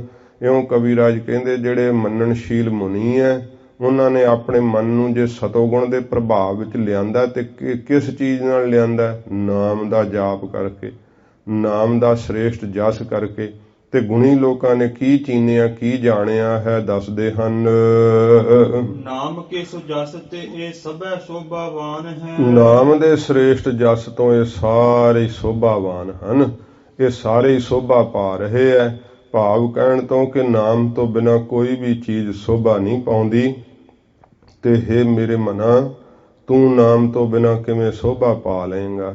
ਵੇਖ, ਮੁਖ ਵੀ ਦੁਰਗੰਧੀ ਦੇਣ ਲੱਗ ਜਾਂਦਾ ਹੈ, ਨੇਤਰ ਵੀ ਜਿਹੜੇ ਹੈ ਉਹ ਸੇਕ ਮਾਰਨ ਲੱਗ ਜਾਂਦੇ ਹੈ, ਸੁਣ ਸੁਣ ਕੇ ਕੰਨ ਵੀ ਬੋਲੇ ਹੋ ਜਾਣਗੇ। ਵੇਖ, ਤੂੰ ਭਜਨ ਨਹੀਂ ਕਰਦਾ, ਨਾਮ ਨਹੀਂ ਜਪਦਾ। ਜੇ ਕਿਸੇ ਦਾ ਕੋਈ ਪ੍ਰਤਾਪ ਹੈ ਨਾ, ਜੇ ਕਿਸੇ ਦੀ ਕੋਈ ਸੋਭਾ ਹੈ, ਤੇ ਉਹ ਤਿੰਨਾਂ ਲੋਕਾਂ 'ਚ ਨਾਮ ਕਰਕੇ ਹੀ ਹੈ, ਨਾਮ ਦੇ ਪ੍ਰਤਾਪ ਕਰਕੇ ਹੀ ਵਡਿਆਈ ਹੈ। ਜੇ ਤੂੰ ਸਮਝਦਾ ਕਿ ਮੇਰਾ ਬੜਾ ਪ੍ਰਤਾਪ, ਮੇਰੀ ਬੜੀ ਵਡਿਆਈ ਹੈ, ਕੋਈ ਪਿਛਲੇ ਜਨਮ 'ਚ ਤੂੰ ਕੋਈ ਨਾਮ ਦਾ ਜਿਹੜਾ ਜਾਪ ਕੀਤਾ, ਜਿਸ ਕਰਕੇ ਤੈਨੂੰ ਥੋੜ੍ਹੀ ਬਾਲੀ ਇਹ ਵਡਿਆਈ ਤੇ ਪ੍ਰਤਾਪ ਪ੍ਰਾਪਤ ਹੋ ਰਿਹਾ, ਆਪਣੀ ਖਲ ਦਾ, ਆਪਣੇ ਚਮੜੇ ਦਾ ਮਾਣ ਨਾ ਕਰ। ਹੱਡੀਆਂ ਤੇ ਚੰਮ ਦਾ ਕੀ ਕਿਸੇ ਨੇ ਵਡਿਆਈ ਕਰਨੀ ਹੈ? ਇਹ ਤਾਂ ਕੋਈ ਪਿਛਲੇ ਜਨਮ ਵਿੱਚ ਤੂੰ ਕਮਾਈ ਕੀਤੀ, ਜਿਸ ਕਰਕੇ ਤੈਨੂੰ ਇਹ ਪ੍ਰਤਾਪ ਮਿਲਿਆ, ਇਹ ਜਸ ਮਿਲਿਆ। ਇਸ ਕਰਕੇ ਵਾਹਿਗੁਰੂ ਦਾ ਨਾਮ ਜਪ ਲੈ, ਭਜਨ ਕਰ ਲੈ, ਤਾਂ ਜੋ ਤੇਰਾ ਸਰੀਰ ਸਫਲਾ ਹੋ ਜਾਵੇ। ਇਹ 4 ਯੁੱਗਾਂ ਵਿੱਚ ਜਿਹੜੇ ਵੀ ਹੋਏ ਆ, ਉਹ ਨਾਮ ਦੇ ਪ੍ਰਤਾਪ ਕਰਕੇ ਹੀ ਵੱਡੇ ਹੋਏ ਆ। ਕਵਿਰਾਜ ਕਹਿੰਦੇ ਨਾਮ ਦੇ ਪ੍ਰਤਾਪ ਕਰਕੇ ਹੀ ਤਿੰਨੇ ਲੋਕ ਸੋਭਾਵਾਨ ਹਨ, ਇਹ ਗਿਆਨਵਾਨਾਂ ਨੇ ਜਾਣ ਲਿਆ ਏ। ਕਬਿਤ ਤਾਤ ਸੁਤ ਮਾਤ ਹਿਤੂ ਸੋਦਰ ਸਹੋਦਰੀ। ਹੁਣ ਕਵਿਰਾਜ ਦੱਸਦੇ ਆ ਕਿ ਨਾਮ ਨੂੰ ਭੁਲਾ ਕਰਕੇ ਮਨ ਕਿੱਧਰ ਲੱਗਾ ਰਹਿੰਦਾ ਹਰ ਵੇਲੇ। ਇਸ ਪ੍ਰਕਾਰ ਕਹਿੰਦੇ ਹਨ, ਇੱਕ ਇੱਕ ਕਰਕੇ ਪੜੋ। ਤਾਤ ਕਹਿੰਦੇ ਪਿਤਾ ਦੇ ਮੋਹ ਵਿੱਚ ਜਿਹੜਾ ਹੈ ਉਹ ਮਨ ਲੱਗਾ ਰਹਿੰਦਾ ਹੈ। ਇਸ ਪ੍ਰਕਾਰ ਬਚਪਨ ਦੇ ਅੰਦਰ ਪਿਤਾ ਦਾ ਆਸਰਾ ਹੁੰਦਾ ਹੈ, ਜਵਾਨੀ ਆ ਜਾਂਦੀ ਹੈ, ਫਿਰ ਕਿਹੋ ਜਿਹੇ ਇਹ ਰਿਸ਼ਤੇ ਜਿਹੜੇ ਆ ਸਾਰੇ ਉਹਨਾਂ ਵਿੱਚ ਮਨ ਲੱਗਾ ਰਹਿੰਦਾ ਹੈ। ਕਵੀਰਾਜ ਕਹਿੰਦੇ ਨੇ ਨਾਮ ਨੂੰ ਭੁਲਾ ਕਰਕੇ ਪਿਤਾ ਦੇ ਮੋਹ ਵਿੱਚ ਮਨ ਜੁੜਿਆ ਰਹਿੰਦਾ ਏ। ਸੁਤ ਤੇ ਸੁੱਤ ਪੁੱਤਰ ਦੇ ਮੋਹ ਵਿੱਚ ਲੱਗਾ ਰਹਿੰਦਾ ਹੈ। ਮਾਤ ਮਾਤਾ ਦੇ ਨੇਹ ਕਰਕੇ ਜਿਹੜਾ ਹੈ ਉਹ ਸਦਾ ਮਮਤਾ ਚਿੰਬੜੀ ਰਹਿੰਦੀ ਹੈ। ਹਿਤੂ ਤੇ ਹਿਤੂ ਜਿਹੜੇ ਮਿੱਤਰ ਹਨ ਪ੍ਰੇਮ ਕਰਨ ਵਾਲੇ। ਸੋਦਰ ਸੋਦਰ ਇਸ ਪ੍ਰਕਾਰ ਕਹਿੰਦੇ ਆ ਸਾ ਉਦਰ ਇੱਕੋ ਪੇਟ ਤੋਂ ਪੈਦਾ ਹੋਣ ਵਾਲੇ ਭਾਵ ਭਰਾ ਜਿਹੜੇ ਸਕੇ ਮਾਂ ਜਾਏ ਭਰਾਵਾਂ ਵਿੱਚ ਜਿਹੜਾ ਹੈ ਉਹ ਮਨ ਲੱਗਾ ਰਹਿੰਦਾ ਏ। ਸੁਹੋਦਰੀ ਸੋ ਤੇ ਸਾ ਉਦਰੀ ਭਾਵ ਉਸੇ ਉਦਰ ਤੋਂ ਜਨਮ ਲੈਣ ਵਾਲੀ ਲੜਕੀ ਭਾਵ ਭੈਣ ਭਰਾਵਾਂ ਤੇ ਭੈਣਾਂ ਦੇ ਵਿੱਚ ਇਸ ਪ੍ਰਕਾਰ ਮਨ ਲੱਗਾ ਰਹਿੰਦਾ ਕਿ ਮੇਰੇ ਰਿਸ਼ਤੇ ਹਨ, ਮੇਰੇ ਬੜਾ ਇਉਂ ਪਿਆਰ ਕਰਦੇ ਆ, ਸਾਹਾਂ ਨਾਲ ਜਿਉਂਦੇ ਆ। ਮਾਤਾ ਪਿਤਾ ਪੁੱਤਰ ਭੈਣ ਭਰਾ ਮਿੱਤਰ ਇਹਨਾਂ ਵਿੱਚ ਲੱਗਾ ਰਹਿੰਦਾ ਹੈ। ਮੋਦ ਮੈਂ ਕਿਸ਼ੋਦਰੀ ਸੋ ਗਾਡੋ ਲਪਟਾਇਓ ਹੈ। ਤੇ ਮੋਦ ਆਨੰਦ ਵਿੱਚ ਕਿਸ਼ੋਦਰੀ ਕਹਿੰਦੇ ਆ ਇਸਤਰੀ ਨੂੰ। ਇਸ ਪ੍ਰਕਾਰ ਕ੍ਰਿਸ਼ ਉਦਰੀ ਪਤਲੇ ਲੱਕ ਵਾਲੀ ਭਾਵ ਇਸਤਰੀ ਉਹਦੇ ਮੋਹ ਵਿੱਚ ਹੀ ਹਰ ਵੇਲੇ ਇਹ ਮਨ ਜਿਹੜਾ ਲਪਟਾਇਓ ਹੈ, ਲਪਟਿਆ ਰਹਿੰਦਾ ਹੈ, ਲੰਪਟ ਹੋਇਆ ਰਹਿੰਦਾ, ਚਿੰਬੜਿਆ ਰਹਿੰਦਾ ਹੈ। ਇਹ ਸਾਰੇ ਰਿਸ਼ਤੇ ਗਿਣੇ ਆ ਕਵੀਰਾਜ ਜੀ ਨੇ ਕਿ ਨਾਮ ਨੂੰ ਮਨਾਂ ਤੋਂ ਵਿਸਾਰ ਛੱਡਿਆ ਹੈ। ਮਾਤਾ ਪਿਤਾ ਪੁੱਤਰ ਧੀਆਂ ਭੈਣ ਭਰਾ ਮਿੱਤਰ ਇਹਨਾਂ ਵਿੱਚ ਤੇ ਆਪਣੀ ਇਸਤਰੀ ਦੇ ਮੋਹ ਵਿੱਚ ਤੂੰ ਲਪਟਿਆ ਹੋਇਆ ਹੈ। ਮਤ ਚੇ ਮਤੰਗ ਜਵੀ ਚੰਚਲ ਤੁਰੰਗ ਬ੍ਰਿੰਦ ਫਿਰ ਕਿਥੇ ਕਿਥੇ ਹੋਰ ਲੱਗਾ ਹੋਇਆ ਹੈ। ਮਤ ਜਿਹੜੇ ਭਾਵ ਮਸਤ ਮਤੰਗ ਹਾਥੀ ਹਨ। ਇਸ ਪ੍ਰਕਾਰ ਜਵੀ ਚਾਲ ਨੂੰ ਕਹਿੰਦੇ ਐ। ਜਿਹੜੇ ਸੋਹਣੀ ਮਸਤ ਚਾਲ ਚੱਲਣ ਵਾਲੇ ਹਾਥੀ ਐ ਉਹਨਾਂ ਦੇ ਵਿੱਚ ਮਨ ਲੱਗਾ ਹੋਇਆ, ਕਿਉਂਕਿ ਉਹਨਾਂ ਸਮਿਆਂ ਵਿੱਚ ਇਹ ਸਵਾਰੀਆਂ ਬੜੀਆਂ ਅਹਿਮ ਹੁੰਦੀਆਂ ਸੀ, ਬੜੀ ਅਮੀਰੀ ਵਾਲੀਆਂ ਹੁੰਦੀਆਂ ਸੀਗੀਆਂ। ਅੱਜ ਵੀ ਚੰਗੀਆਂ ਅਮੀਰੀ ਵਾਲੀਆਂ ਸਵਾਰੀਆਂ ਮੰਨੀਆਂ ਜਾਂਦੀਆਂ ਹਨ, ਪਰ ਜਿਵੇਂ ਜਿਵੇਂ ਹੁਣ ਸਮਾਂ ਬਦਲਿਆ ਤੇ ਸਵਾਰੀਆਂ ਵਾਸਤੇ ਲੋਕ ਹੁਣ ਸੋਹਣੀਆਂ ਸੋਹਣੀਆਂ ਗੱਡੀਆਂ ਨਾਲ ਪਿਆਰ ਕਰਦੇ ਆ। ਇਸ ਪ੍ਰਕਾਰ ਕਵੀਰਾਜ ਜੀ ਕਹਿੰਦੇ ਆ, ਫਿਰ ਪੜ੍ਹਦੇ ਹੋ। ਮਤ ਜੇ ਮਤੰਗ ਜਵੀ ਮਤ ਜੇ ਮਤੰਗ ਜਵੀ ਜਿਹੜੇ ਮਤੰਗ ਹਾਥੀ ਹਨ, ਮਸਤ ਚਾਲ ਨੂੰ ਚੱਲਣ ਵਾਲੇ। ਚੰਚਲ ਤੁਰੰਗ ਬ੍ਰਿੰਦ ਤੇ ਬਹੁਤ ਜ਼ਿਆਦੇ ਚੰਚਲ ਸੋਹਣੇ ਘੋੜੇ ਜਿਹੜੇ ਆ ਵੀ ਸਵਾਰੀਆਂ ਮੰਨੀਆਂ ਜਾਂਦੀਆਂ, ਬੜੀਆਂ ਸੋਹਣੀਆਂ। ਇਸ ਪ੍ਰਕਾਰ ਕਹਿੰਦੇ ਆ ਇਹਨਾਂ ਸੋਹਣੀਆਂ ਸਵਾਰੀਆਂ ਵਿੱਚ ਅਨੀ ਚਤੁਰੰਗਨੀ ਸੋ ਰਿਦਾ ਹੁਲਸਾਇਓ ਹੈ। ਤੇ ਜਿਹੜੀ ਚਤੁਰੰਗਣੀ ਸੈਨਾ ਹੈ ਅਨੀ ਸੈਨਾ ਉਹਦੇ ਵਿੱਚ ਇਸ ਪ੍ਰਕਾਰ ਰਿਦਾ ਹੁਲਸਾਇਓ ਹੈ। ਮਨ ਬੜਾ ਖੁਸ਼ ਹੋ ਰਿਹਾ ਹੈ ਕਿ ਮੇਰੇ ਕੋਲ ਤਾਂ ਰਥਾਂ ਦੀ ਸੈਨਾ, ਘੋੜ ਸਵਾਰ ਸੈਨਾ, ਪੈਦਲ ਸੈਨਾ ਹੈ। ਇਸ ਪ੍ਰਕਾਰ ਜਿਹੜੀ ਹਾਥੀਆਂ ਦੀ ਸੈਨਾ, ਮੇਰੇ ਕੋਲ ਤਾਂ ਚਤੁਰੰਗਣੀ ਸੈਨਾ। ਇਉਂ ਵੇਖ ਵੇਖ ਕੇ ਹਿਰਦਾ ਬੜਾ ਹੁਲਸਾਇਓ ਖੁਸ਼ ਹੁੰਦਾ ਹੈ। ਤੇ ਰਿਸ਼ਤੇਦਾਰੀਆਂ ਵਿੱਚ ਬਹੁਤ ਜ਼ਿਆਦਾ ਮਨ ਜਿਹੜਾ ਹੈ ਉਹ ਖਾਣ ਪੀਣ ਹੱਸਣ ਖੇਡਣ 'ਚ ਹੀ ਬੜਾ ਪ੍ਰਸੰਨ ਰਹਿੰਦਾ ਹੈ। ਆਥ ਨਿਤ ਹਾਥ ਚਾਹੇ ਤੇ ਆਥ ਜਿਹੜੀ ਮਾਇਆ ਹੈ ਧਨ ਉਹਨੂੰ ਨਿਤਾ ਪ੍ਰਤੀ ਹੱਥ ਵਿੱਚ ਚਾਹੁੰਦਾ ਹੈ, ਪ੍ਰਾਪਤ ਕਰਨਾ ਚਾਹੁੰਦਾ ਹੈ। ਰਾਤ ਦਿਨ ਹੀ ਇਹਦੇ ਸੰਕਲਪ ਲੱਗੇ ਰਹਿੰਦੇ ਕਿ ਕਿਵੇਂ ਆਵੇ। ਜਨਮ ਆਕਾਸ਼ ਖੋਤ ਤੇ ਜਨਮ ਜਿਹੜਾ ਉਹ ਆਕਾਰਥ ਵਿਅਰਥ ਖਰਾਬ ਕਰ ਰਿਹਾ ਹੈ ਧਨ ਦੇ ਇਕੱਠੇ ਕਰਨ ਵਿੱਚ। ਅੰਤ ਕੋ ਨਾ ਸਾਥ ਮਨ ਜਾਂ ਸੋ ਡਹਿਕਾਇਓ ਹੈ। ਜਿਸ ਚੀਜ਼ ਦੇ ਨਾਲ ਮਨ ਜਿਹੜਾ ਉਹ ਡਹਿਕਾ ਰਿਹਾ ਭਾਵ ਛਲਿਆ ਜਾ ਰਿਹਾ ਹੈ, ਅੰਤ ਨੂੰ ਤਾਂ ਇਹ ਮਨਾ ਇਹ ਚੀਜ਼ਾਂ ਸਾਥ ਨਹੀਂ ਦੇਣਗੀਆਂ ਨਾ। ਕੋਈ ਮਾਤਾ ਪਿਤਾ ਭੈਣ ਭਰਾ ਚਤੁਰੰਗਣੀ ਸੈਨਾ ਹਾਥੀ ਘੋੜੇ ਮੱਝਾਂ ਗਾਵਾਂ ਸਭ ਇੱਥੇ ਹੀ ਛੱਡ ਕੇ ਜਾਣਾ ਪੈਣਾ। ਅੰਤ ਨੂੰ ਤਾਂ ਕਿਸੇ ਚੀਜ਼ ਨੇ ਸਾਥ ਨਹੀਂ ਦੇਣੀ। ਇਹ ਧਨ ਵੀ ਜਿਹਨੂੰ ਰਾਤ ਦਿਨ ਮਨ ਚੇਤੇ ਕਰਦਾ ਰਹਿੰਦਾ ਇਕੱਠਾ ਕਰਨ ਨੂੰ, ਇਹ ਵੀ ਨਾਲ ਨਹੀਂ ਸਾਥ ਦੇਵੇਗਾ। ਕੂੜ ਹੈ ਰੇ ਕੂੜ ਮਨ ਮੂੜ ਇਹ ਕਹਿੰਦੇ ਹੈ ਮੇਰੇ ਮੂਰਖ ਮਨਾ, ਝੂਠ ਹੈ ਇਹ, ਝੂਠ ਹੈ ਇਹ ਸਭ ਕੁਛ ਜਿਹਨੂੰ ਤੂੰ ਸੱਚ ਸਮਝ ਰਿਹਾ ਇਹ ਸਭ ਕੁਝ ਝੂਠ ਹੈ। ਲਗ ਨਾਮ ਰੂੜ ਤੇ ਜਿਹੜਾ ਰੂੜ ਸੁੰਦਰ ਨਾਮ ਹੈ ਨਾ, ਇਹ ਮੇਰੇ ਮਨਾ ਤੂੰ ਸੁੰਦਰ ਨਾਮ ਦੇ ਨਾਲ ਲੱਗ ਜਾ। ਵਾਹਿਗੁਰੂ ਦਾ ਨਾਮ ਹੀ ਸਭ ਤੋਂ ਉੱਤਮ ਹੈ, ਅਤੀ ਸੁੰਦਰ ਹੈ। ਨਾਮ ਦੇ ਨਾਲ ਜੁੜ ਜਾਣਾ ਕਰ। ਸਾਚੇ ਕੋ ਬਣਾਇਓ ਤਾਂ ਤੇ ਸਾਚੋ ਸੋ ਸੁਹਾਇਓ ਹੈ। ਸੱਚੇ ਵਾਹਿਗੁਰੂ ਜੀ ਨੇ ਬਣਾਇਆ ਨਾ, ਇਸ ਕਰਕੇ ਇਹ ਸੱਚਾ ਭਾਸ ਰਿਹਾ ਹੈ ਇਹ ਝੂਠ।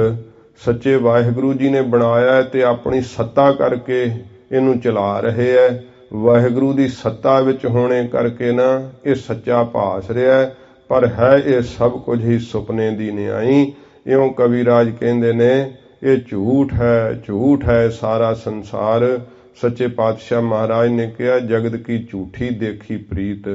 ਸੱਚੇ ਪਾਤਸ਼ਾਹ ਜੀ ਮਹਾਰਾਜ ਕਹਿੰਦੇ ਨੇ ਜਗਤ ਦੀ ਪ੍ਰੀਤਾਂ ਝੂਠੀਆਂ ਨੇ, ਜੋ ਕੁਝ ਵੀ ਦਿਸ ਰਿਹਾ ਹੈ ਨਾ ਇਹ ਸੱਚ ਨਹੀਂ ਹੈ।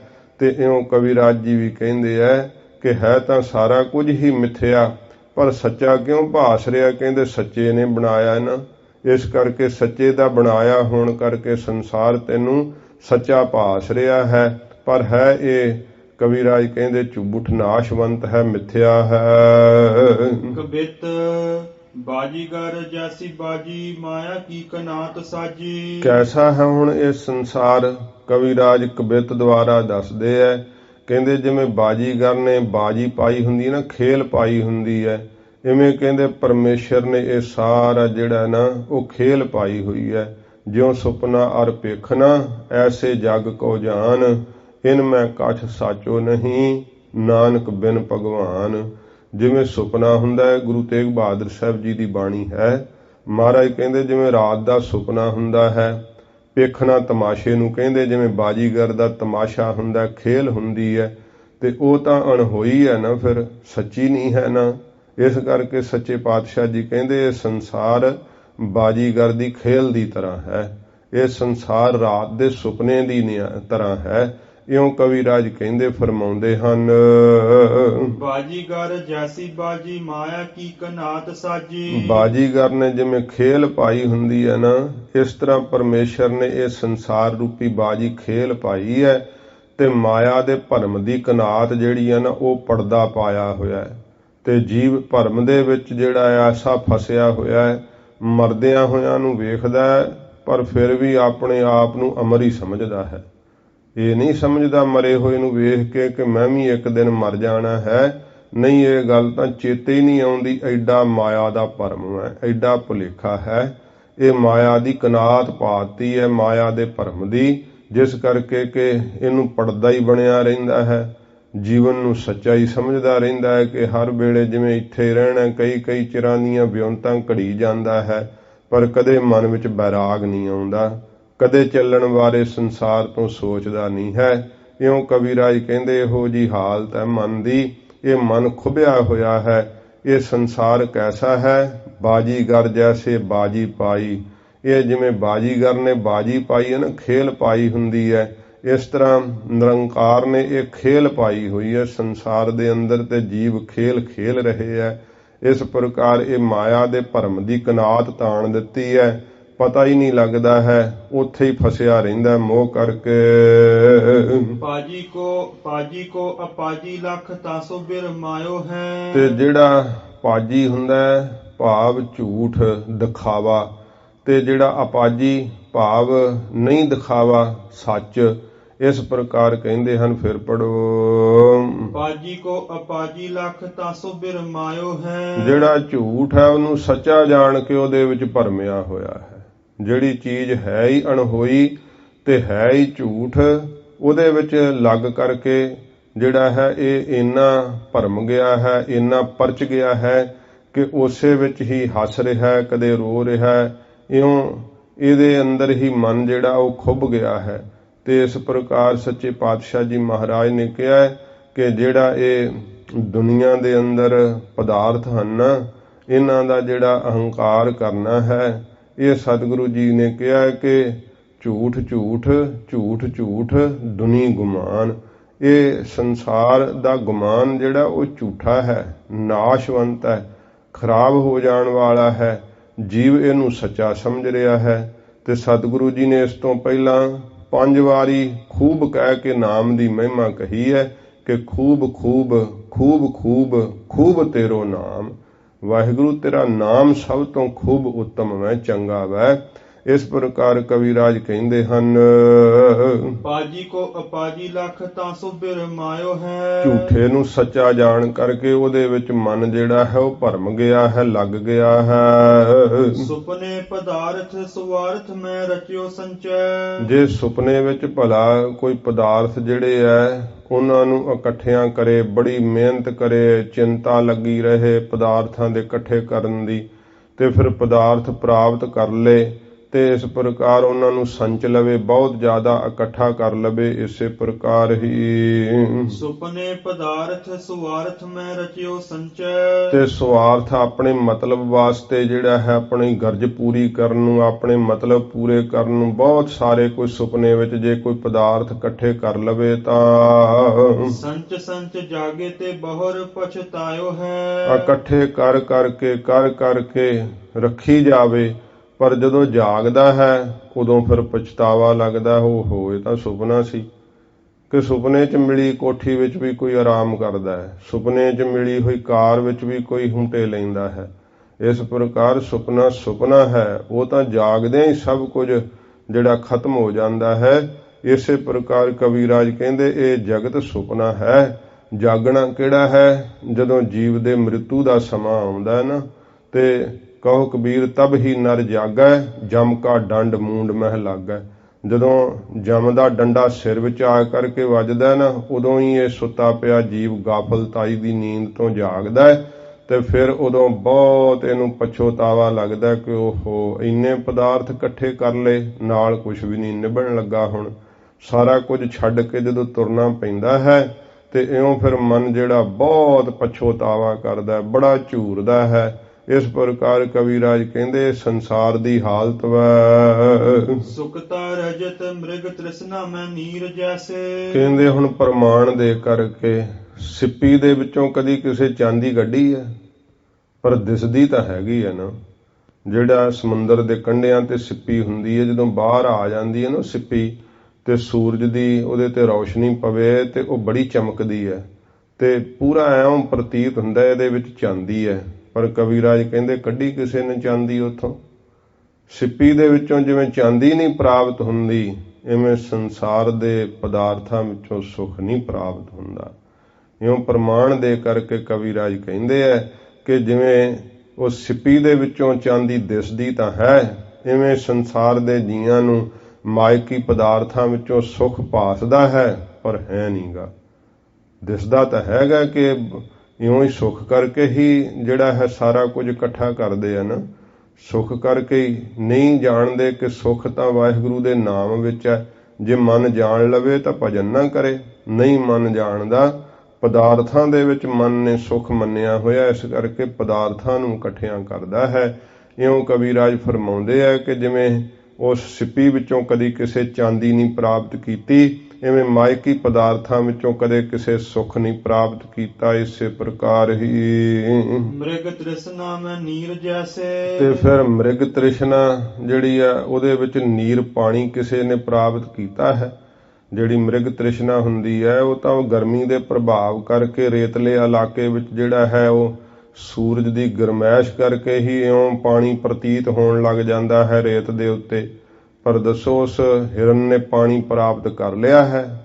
ਉਸ ਮ੍ਰਿਗ ਤ੍ਰਿਸ਼ਨਾ ਵਿੱਚੋਂ ਪਾਣੀ ਨਹੀਂ ਲੱਭਦਾ। ਇਉਂ ਸੰਸਾਰ ਦੇ ਸੁੱਖਾਂ ਦੀ ਸਾਰੀ ਹਾਲਤ ਮ੍ਰਿਗ ਤ੍ਰਿਸ਼ਨਾ ਵਰਗੀ ਹੈ। ਜੀਵ ਸੋਚਦਾ ਹੈ, ਜਿਵੇਂ ਹਿਰਨ ਸੋਚਦਾ ਹੈ ਨਾ ਕਿ ਉਹ ਪਾਣੀ ਹੈ, ਉੱਥੇ ਜਾਂਦਾ, ਫਿਰ ਉੱਥੋਂ ਅੱਗੇ ਤੱਕਦਾ, ਉਹ ਉੱਥੇ ਪਾਣੀ ਹੋਊਗਾ। ਫਿਰ ਇਉਂ ਅੱਗੇ ਤੋਂ ਅੱਗੇ ਉਹਨੂੰ ਪਾਣੀ ਭਾਸਦਾ ਰਹਿੰਦਾ ਹੈ, ਪਰ ਦੌੜਦਾ ਦਮ ਤੋੜ ਜਾਂਦਾ, ਪਾਣੀ ਨਹੀਂ ਮਿਲਦਾ ਹੈ। ਮ੍ਰਿਗ ਤ੍ਰਿਸ਼ਨਾ ਵਿੱਚ ਪਾਣੀ ਹੁੰਦਾ ਹੀ ਨਹੀਂ। ਇਸ ਤਰ੍ਹਾਂ ਜੀਵ ਸੋਚਦਾ ਰਹਿੰਦਾ ਹੈ ਕਿ ਇੰਨੇ ਪਦਾਰਥ ਆ ਗਏ ਫਿਰ ਸੁਖੀ ਹੋ ਜਾਵਾਂਗਾ। ਜਦੋਂ ਉਹ ਮਿਲ ਜਾਂਦੇ ਫਿਰ ਹੋਰ ਅੱਗੇ ਤੱਕਦਾ ਕਿ ਨਹੀਂ ਉਹ ਉੱਥੇ ਸੁੱਖ ਵਾ, ਹੁਣ ਘਰ ਵੱਡਾ ਬਣਾਇਆ ਫਿਰ ਸੁਖੀ ਹੋ ਜਾਵਾਂਗੇ, ਫਿਰ ਬੱਚੇ ਵਿਆਹ ਲਏ ਸੁਖੀ ਹੋ ਜਾਵਾਂਗੇ, ਫਿਰ ਇਸ ਪ੍ਰਕਾਰ ਹੁਣ ਪੋਤੇ ਵਿਆਹ ਲਏ ਸੁਖੀ ਹੋ ਜਾਵਾਂਗੇ, ਇਸ ਪ੍ਰਕਾਰ ਇੰਨੀਆਂ ਚੀਜ਼ਾਂ ਮਿਲ ਗਈਆਂ ਸੁਖੀ ਹੋ ਜਾਵਾਂਗੇ। ਇਸ ਤੋਂ ਅੱਗੇ ਫਿਰ ਜੀਵਨ ਸਮਾਪਤੀ ਹੋ ਜਾਂਦਾ, ਪਰ ਸੁੱਖ ਤਾਂ ਲੱਭਦਾ ਹੀ ਨਹੀਂ। ਕਿਉਂਕਿ ਜਿਵੇਂ ਮ੍ਰਿਗ ਤ੍ਰਿਸ਼ਨਾ ਵਿੱਚ ਪਾਣੀ ਹੈ ਨਹੀਂ, ਇਵੇਂ ਹੀ ਮਾਇਕੀ ਸੁੱਖਾਂ ਵਿੱਚ ਸੁੱਖ ਨਹੀਂ ਹੈ। ਮਾਇਕੀ ਸੁੱਖਾਂ ਦੇ ਅੰਦਰ ਆਤਮਿਕ ਆਨੰਦ ਨਹੀਂ ਹੈ, ਸਦੀਵੀ ਸੁੱਖ ਨਹੀਂ ਹੈ। ਇਸ ਕਰਕੇ ਕਵਿਰਾਜ ਨੇ ਪ੍ਰਮਾਣ ਦਿੱਤਾ, ਕਹਿੰਦੇ ਸਿੱਪੀ ਚੋਂ ਕਦੇ ਕਿਸੇ ਚਾਂਦੀ ਨਹੀਂ ਲੱਭੀ ਤੇ ਮ੍ਰਿਗ ਤ੍ਰਿਸ਼ਨਾ ਵਿੱਚੋਂ ਕਦੇ ਕਿਸੇ ਨੂੰ ਪਾਣੀ ਨਹੀਂ ਮਿਲਿਆ। ਰਾਜੂ ਮੈਂ ਸਰਪ ਆਦ ਅੰਤ ਹੂ ਨਾ ਪਾਇਓ ਹੈ। ਕਹਿੰਦੇ ਇਸ ਪ੍ਰਕਾਰ ਜਿਹੜੀ ਰੱਜੂ ਰੱਸੀ ਹੁੰਦੀ ਹੈ, ਉਹ ਜਿਹੜਾ ਹੈ ਹਨੇਰਾ ਥੋੜਾ ਥੋੜਾ ਜਦੋਂ ਹੋਣ ਲੱਗਦਾ, ਪਸਰਨ ਲੱਗਦਾ, ਪੂਰਾ ਨਹੀਂ ਹਨੇਰਾ ਹੋਇਆ ਹੁੰਦਾ, ਤੇ ਭੁਲੇਖੇ ਕਰਕੇ ਉਹ ਰੱਸੀ ਸੱਪ ਭਾਸਣ ਲੱਗ ਪੈਂਦੀ ਹੈ, ਪਰ ਸੱਪ ਥੋੜਾ ਹੁੰਦਾ, ਹੁੰਦੀ ਤਾਂ ਉਹ ਰੱਸੀ ਹੈ।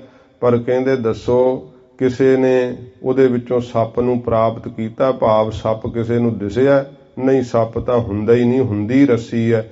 ਇਸ ਤਰ੍ਹਾਂ ਇਹਨਾਂ ਦੇ ਪ੍ਰਮਾਣ ਦੇ ਕਰਕੇ ਕਵਿਰਾਜ ਨੇ ਦੱਸਿਆ ਹੈ, ਨਾ ਆਦ ਵਿੱਚ ਉੱਥੇ ਸਿੱਪੀ ਵਿੱਚ ਚਾਂਦੀ ਸੀ, ਨਾ ਅੰਤ ਵਿੱਚ ਚਾਂਦੀ ਸੀ, ਨਾ ਮ੍ਰਿਗ ਤ੍ਰਿਸ਼ਨਾ ਦੇ ਵਿੱਚ ਪਾਣੀ ਆਦ ਵਿੱਚ ਸੀਗਾ, ਨਾ ਅੰਤ ਵਿੱਚ ਸੀਗਾ।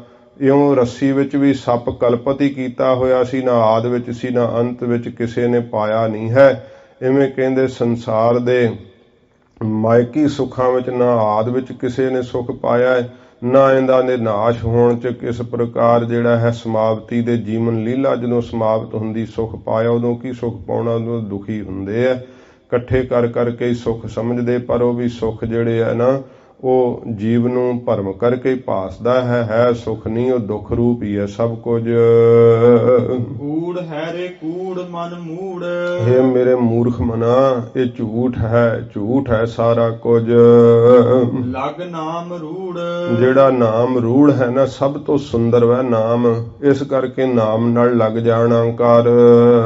ਸਾਚੇ ਕੋ ਬਣਾਇਓ ਤਾਂ ਤੋ ਸਾਚੋ ਸੋ ਸੁਹਾਇਓ ਹੈ। ਸੱਚੇ ਵਾਹਿਗੁਰੂ ਨੇ ਬਣਾਇਆ ਨਾ ਇਸ ਪ੍ਰਪੰਚ ਨੂੰ, ਇਸ ਕਰਕੇ ਸੱਚਾ ਭਾਸ ਰਿਹਾ ਹੈ ਇਹ ਸੱਚਾ ਨਹੀਂ, ਪਰਮੇਸ਼ਰ ਦਾ ਨਾਮ ਹੀ ਸੱਚਾ ਹੈ, ਇਸ ਕਰਕੇ ਬਣਾਵਟ ਸੱਚੇ ਦੀ ਹੈ, ਇਸ ਕਰਕੇ ਸੱਚਾ ਭਾਸ ਰਿਹਾ ਹੈ। ਦੋਹਰਾ ਜਿਹ ਕਰੁਣਾ ਤੇ ਜਠਰ ਮਹਿ, ਜਿਸ ਵਾਹਿਗੁਰੂ ਦੀ ਕਰੁਣਾ ਕਿਰਪਾ ਕਰਕੇ ਕਵਿਰਾਜ ਕਹਿੰਦੇ ਜਠਰ ਅਗਨੀ ਦੇ ਅੰਦਰ ਮਾਤਾ ਦੇ ਉਦਰ ਵਿੱਚ ਅਗਨ ਸਪਰਸ਼ ਨਹਿ ਹੋਏ, ਤੈਨੂੰ ਅੱਗ ਸਪਰਸ਼ ਨਹੀਂ ਕਰਦੀ ਹੈ। ਜਿਹੜੀ ਮਾਤਾ ਦੇ ਪੇਟ ਦੀ ਅਗਨੀ ਹੈ ਇਹ ਬਾਹਰ ਦੀ ਅੱਗ ਨਾਲੋਂ ਵੀ ਬਹੁਤ ਪ੍ਰਜਵਲਿਤ ਹੁੰਦੀ ਹੈ। ਕਹਿੰਦੇ ਨੇ ਜਿਸ ਵਾਹਿਗੁਰੂ ਦੇ ਨਾਮ ਕਰਕੇ ਜਿੱਥੇ ਤੇ ਫੁੱਲ ਨਾਲੋਂ ਵੀ ਨਰਮ ਤੇਰਾ ਸਰੀਰ ਸੀਗਾ, ਜਿੱਥੇ ਤੇਰੀ ਹਾਲਤ ਸੀ ਮੁਖ ਤਲੈ ਪੈਰ ਉੱਪਰੇ ਵਸੰਦੋ ਕੋਹਥੜਾ ਥਾਏ, ਉਹ ਇਹੋ ਜਿਹਾ ਸੰਗੀਨ ਥਾਂ ਸੀਗਾ। ਉਸ ਜਠਰ ਅਗਨ ਤੋਂ ਵਾਹਿਗੁਰੂ ਨੇ ਤੇਰੀ ਰੱਖਿਆ ਕੀਤੀ। ਮਾਤ ਗਰਭ ਮਹਿ ਆਪਨ ਸਿਮਰਨ ਦੇਹ ਤਹ ਤੁਮ ਰਾਖਨ ਹਾਰੇ, ਉਥੇ ਵਾਹਿਗੁਰੂ ਨੇ ਤੇਰੀ ਰੱਖਿਆ ਕੀਤੀ ਹੈ। ਜਨਮਤ ਹੀ ਪੁਨ ਜਗ ਰਚਿਓ, ਤੇ ਜਨਮਦਿਆਂ ਸਾਰੀ ਤੂੰ ਜਗ ਰਚ ਲਿਆ ਹੈ। ਸਾਰੀ ਰਚਨਾ ਜਿਹੜੀ ਆ ਉਹ ਜਨਮ ਲੈਂਦਿਆਂ ਹੀ ਸਾਰਾ ਜਗਤ ਤੇਰੇ ਸਾਹਮਣੇ ਆ ਗਿਆ ਏ। ਹਿਰਦੈ ਵਿਸਾਰਿਓ ਸੋਏ, ਤੇ ਹਿਰਦੇ ਵਿੱਚੋਂ ਉਸ ਵਾਹਿਗੁਰੂ ਨੂੰ ਵਿਸਾਰ ਦਿੱਤਾ ਜਿਸ ਦਾ ਨਾਮ ਤੂੰ ਸਵਾਸ ਸਵਾਸ ਜਪ ਰਿਹਾ ਸੀ ਮਾਤਾ ਤੇ ਉਦਰ ਦੇ ਅੰਦਰ। ਸੱਚੇ ਪਾਤਸ਼ਾਹ ਜੀ ਮਹਾਰਾਜ ਨੇ ਕਿਹਾ ਉੱਥੇ ਸਵਾਸ ਸਵਾਸ ਭਜਨ ਕਰਦਾ ਸੀ ਤਾਂ ਜਠਰ ਅਗਨੀ ਤੋਂ ਬਚਿਆ। ਤੇ ਵੇਖ ਜੇ ਉੱਥੇ ਜਠਰ ਅਗਨੀ ਤੋਂ ਤੇਰੀ ਰੱਖਿਆ ਨਾਮ ਨੇ ਕੀਤੀ ਹੈ ਤੇ ਇਸ ਕਲਯੁਗ ਦੀ ਅੱਗ ਤੋਂ ਵਿਕਾਰਾਂ ਦੀ ਅੱਗ ਤੋਂ ਵਾਹਿਗੁਰੂ ਦਾ ਨਾਮ ਨਹੀਂ ਤੈਨੂੰ ਬਚਾਵੇਗਾ। ਇਸ ਕਰਕੇ ਤੂੰ ਵਾਹਿਗੁਰੂ ਦੇ ਨਾਮ ਦੀ ਟੇਕ ਲੈ ਲੈ, ਨਾਮ ਜਪਿਆ ਕਰ ਸ਼ਰਧਾ ਭਾਵਨਾ ਨਾਲ, ਤੇ ਫਿਰ ਤੈਨੂੰ ਵਿਕਾਰਾਂ ਦਾ ਸੇਕ ਨਹੀਂ ਲੱਗੇਗਾ, ਬਚ ਜਾਵੇਂਗਾ ਇਸ ਝੂਠੇ ਪ੍ਰਪੰਚ ਦੇ ਅੰਦਰ। ਚਉਪਈ ਜਿਹ ਕਰੁਣਾ ਤੇ ਰੂਪ ਅਨੂਪਾ, ਜਿਸ ਵਾਹਿਗੁਰੂ ਦੀ ਕਿਰਪਾ ਕਰਕੇ ਤੇਰਾ ਐਸਾ ਉਪਮਾ ਤੋਂ ਰਹਿਤ ਸੁੰਦਰ ਸਰੂਪ ਹੈ, ਵੇਖ ਲੈ ਨਹੀਂ ਤਾਂ ਇਹ ਦੇਹੀ ਦੀ ਬਣਤਰ ਕੀ ਹੈ। ਮਾਂ ਕੀ ਰਕਤ ਪਿਤਾ ਬਿੰਦ ਧਾਰਾ, ਤਿਹ ਕੀਆ ਪਿੰਡ 10 ਦੁਆਰਾ। ਤੇ ਕਿਹੋ ਜੀ ਇਹਦੀ ਜਿਹੜੀ ਹੈ ਇਸ ਪ੍ਰਕਾਰ ਹੋਂਦ ਹੈ, ਤੇ ਕਿਆ ਸੋਹਣਾ ਉਪਮਾ ਤੋਂ ਰਹਿਤ ਤੇਰਾ ਸਰੂਪ ਸੁੰਦਰ ਵਾਹਿਗੁਰੂ ਨੇ ਬਣਾ ਦਿੱਤਾ ਹੈ। ਇਹ ਵਾਹਿਗੁਰੂ ਦੀ ਕਿਰਪਾ ਹੈ, ਨਾਮ ਦੀ ਪ੍ਰਤਾਪ ਵਡਿਆਈ ਕਰਕੇ ਤੇਰਾ ਸੁੰਦਰ ਸਰੂਪ ਹੈ।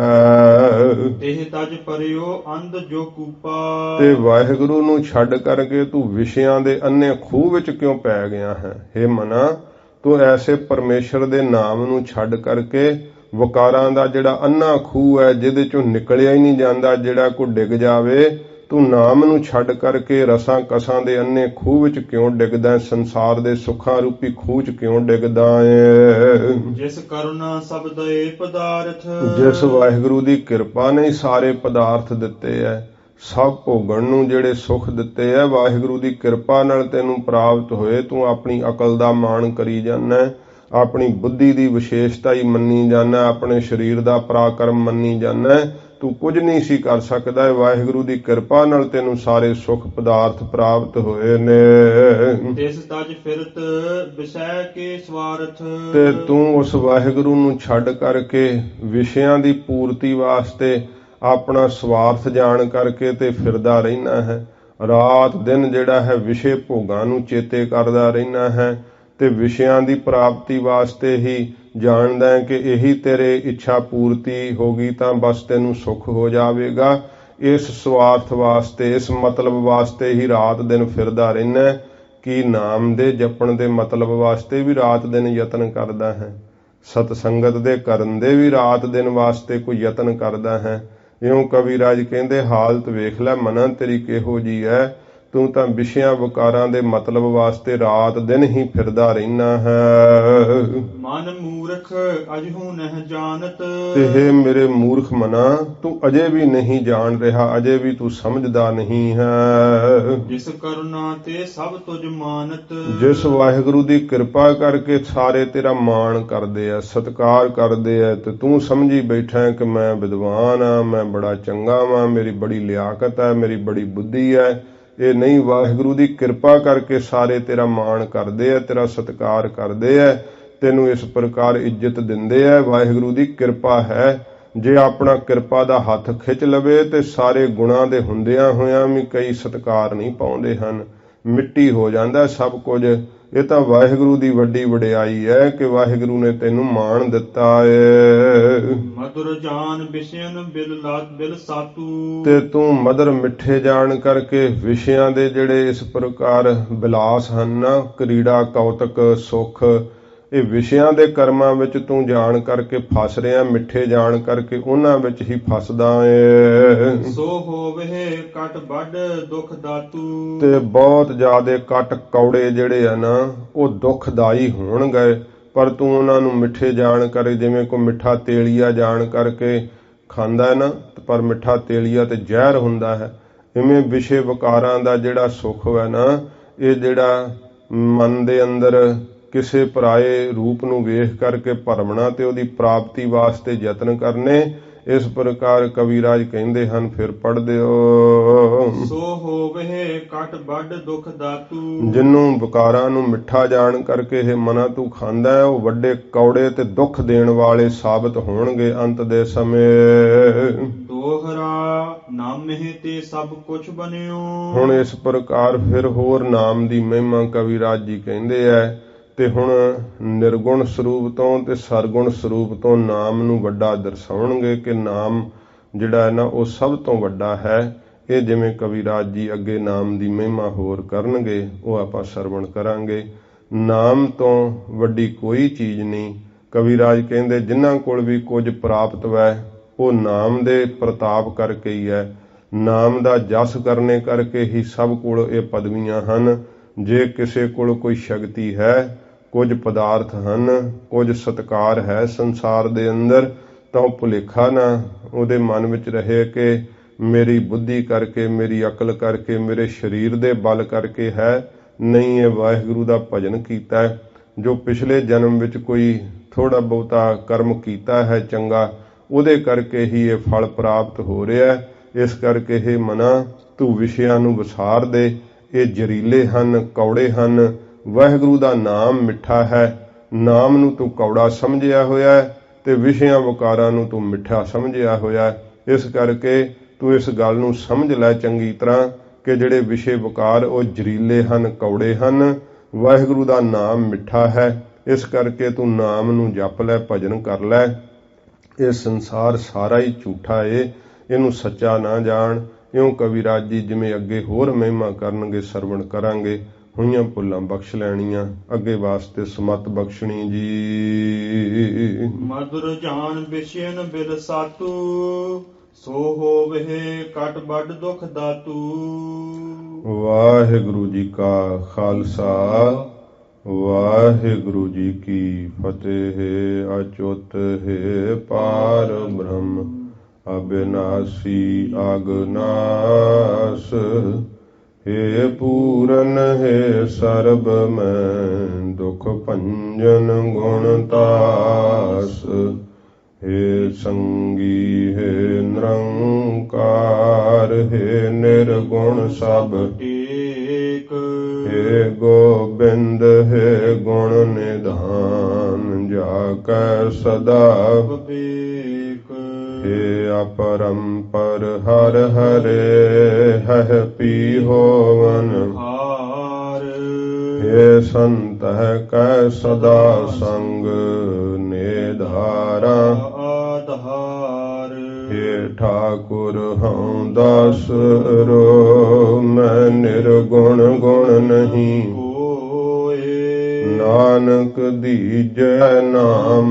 दान राखो हियै परोए आए प्रभ शरणागति कृपा निध दयाल एक अखर हर मन बस्त नानक होत निहाल वाहिगुरु नाम जहाज है चढ़े सो उतरे पार जो श्रद्धा कर सेमंदे गुर पार उतारन हार कथा निता प्रत होत है सुनो सो सिंह सुजान नानक गुरु गोबिंद सिंह जी सदा करै कल्याण नानक गुरु गोबिंद सिंह जी सदा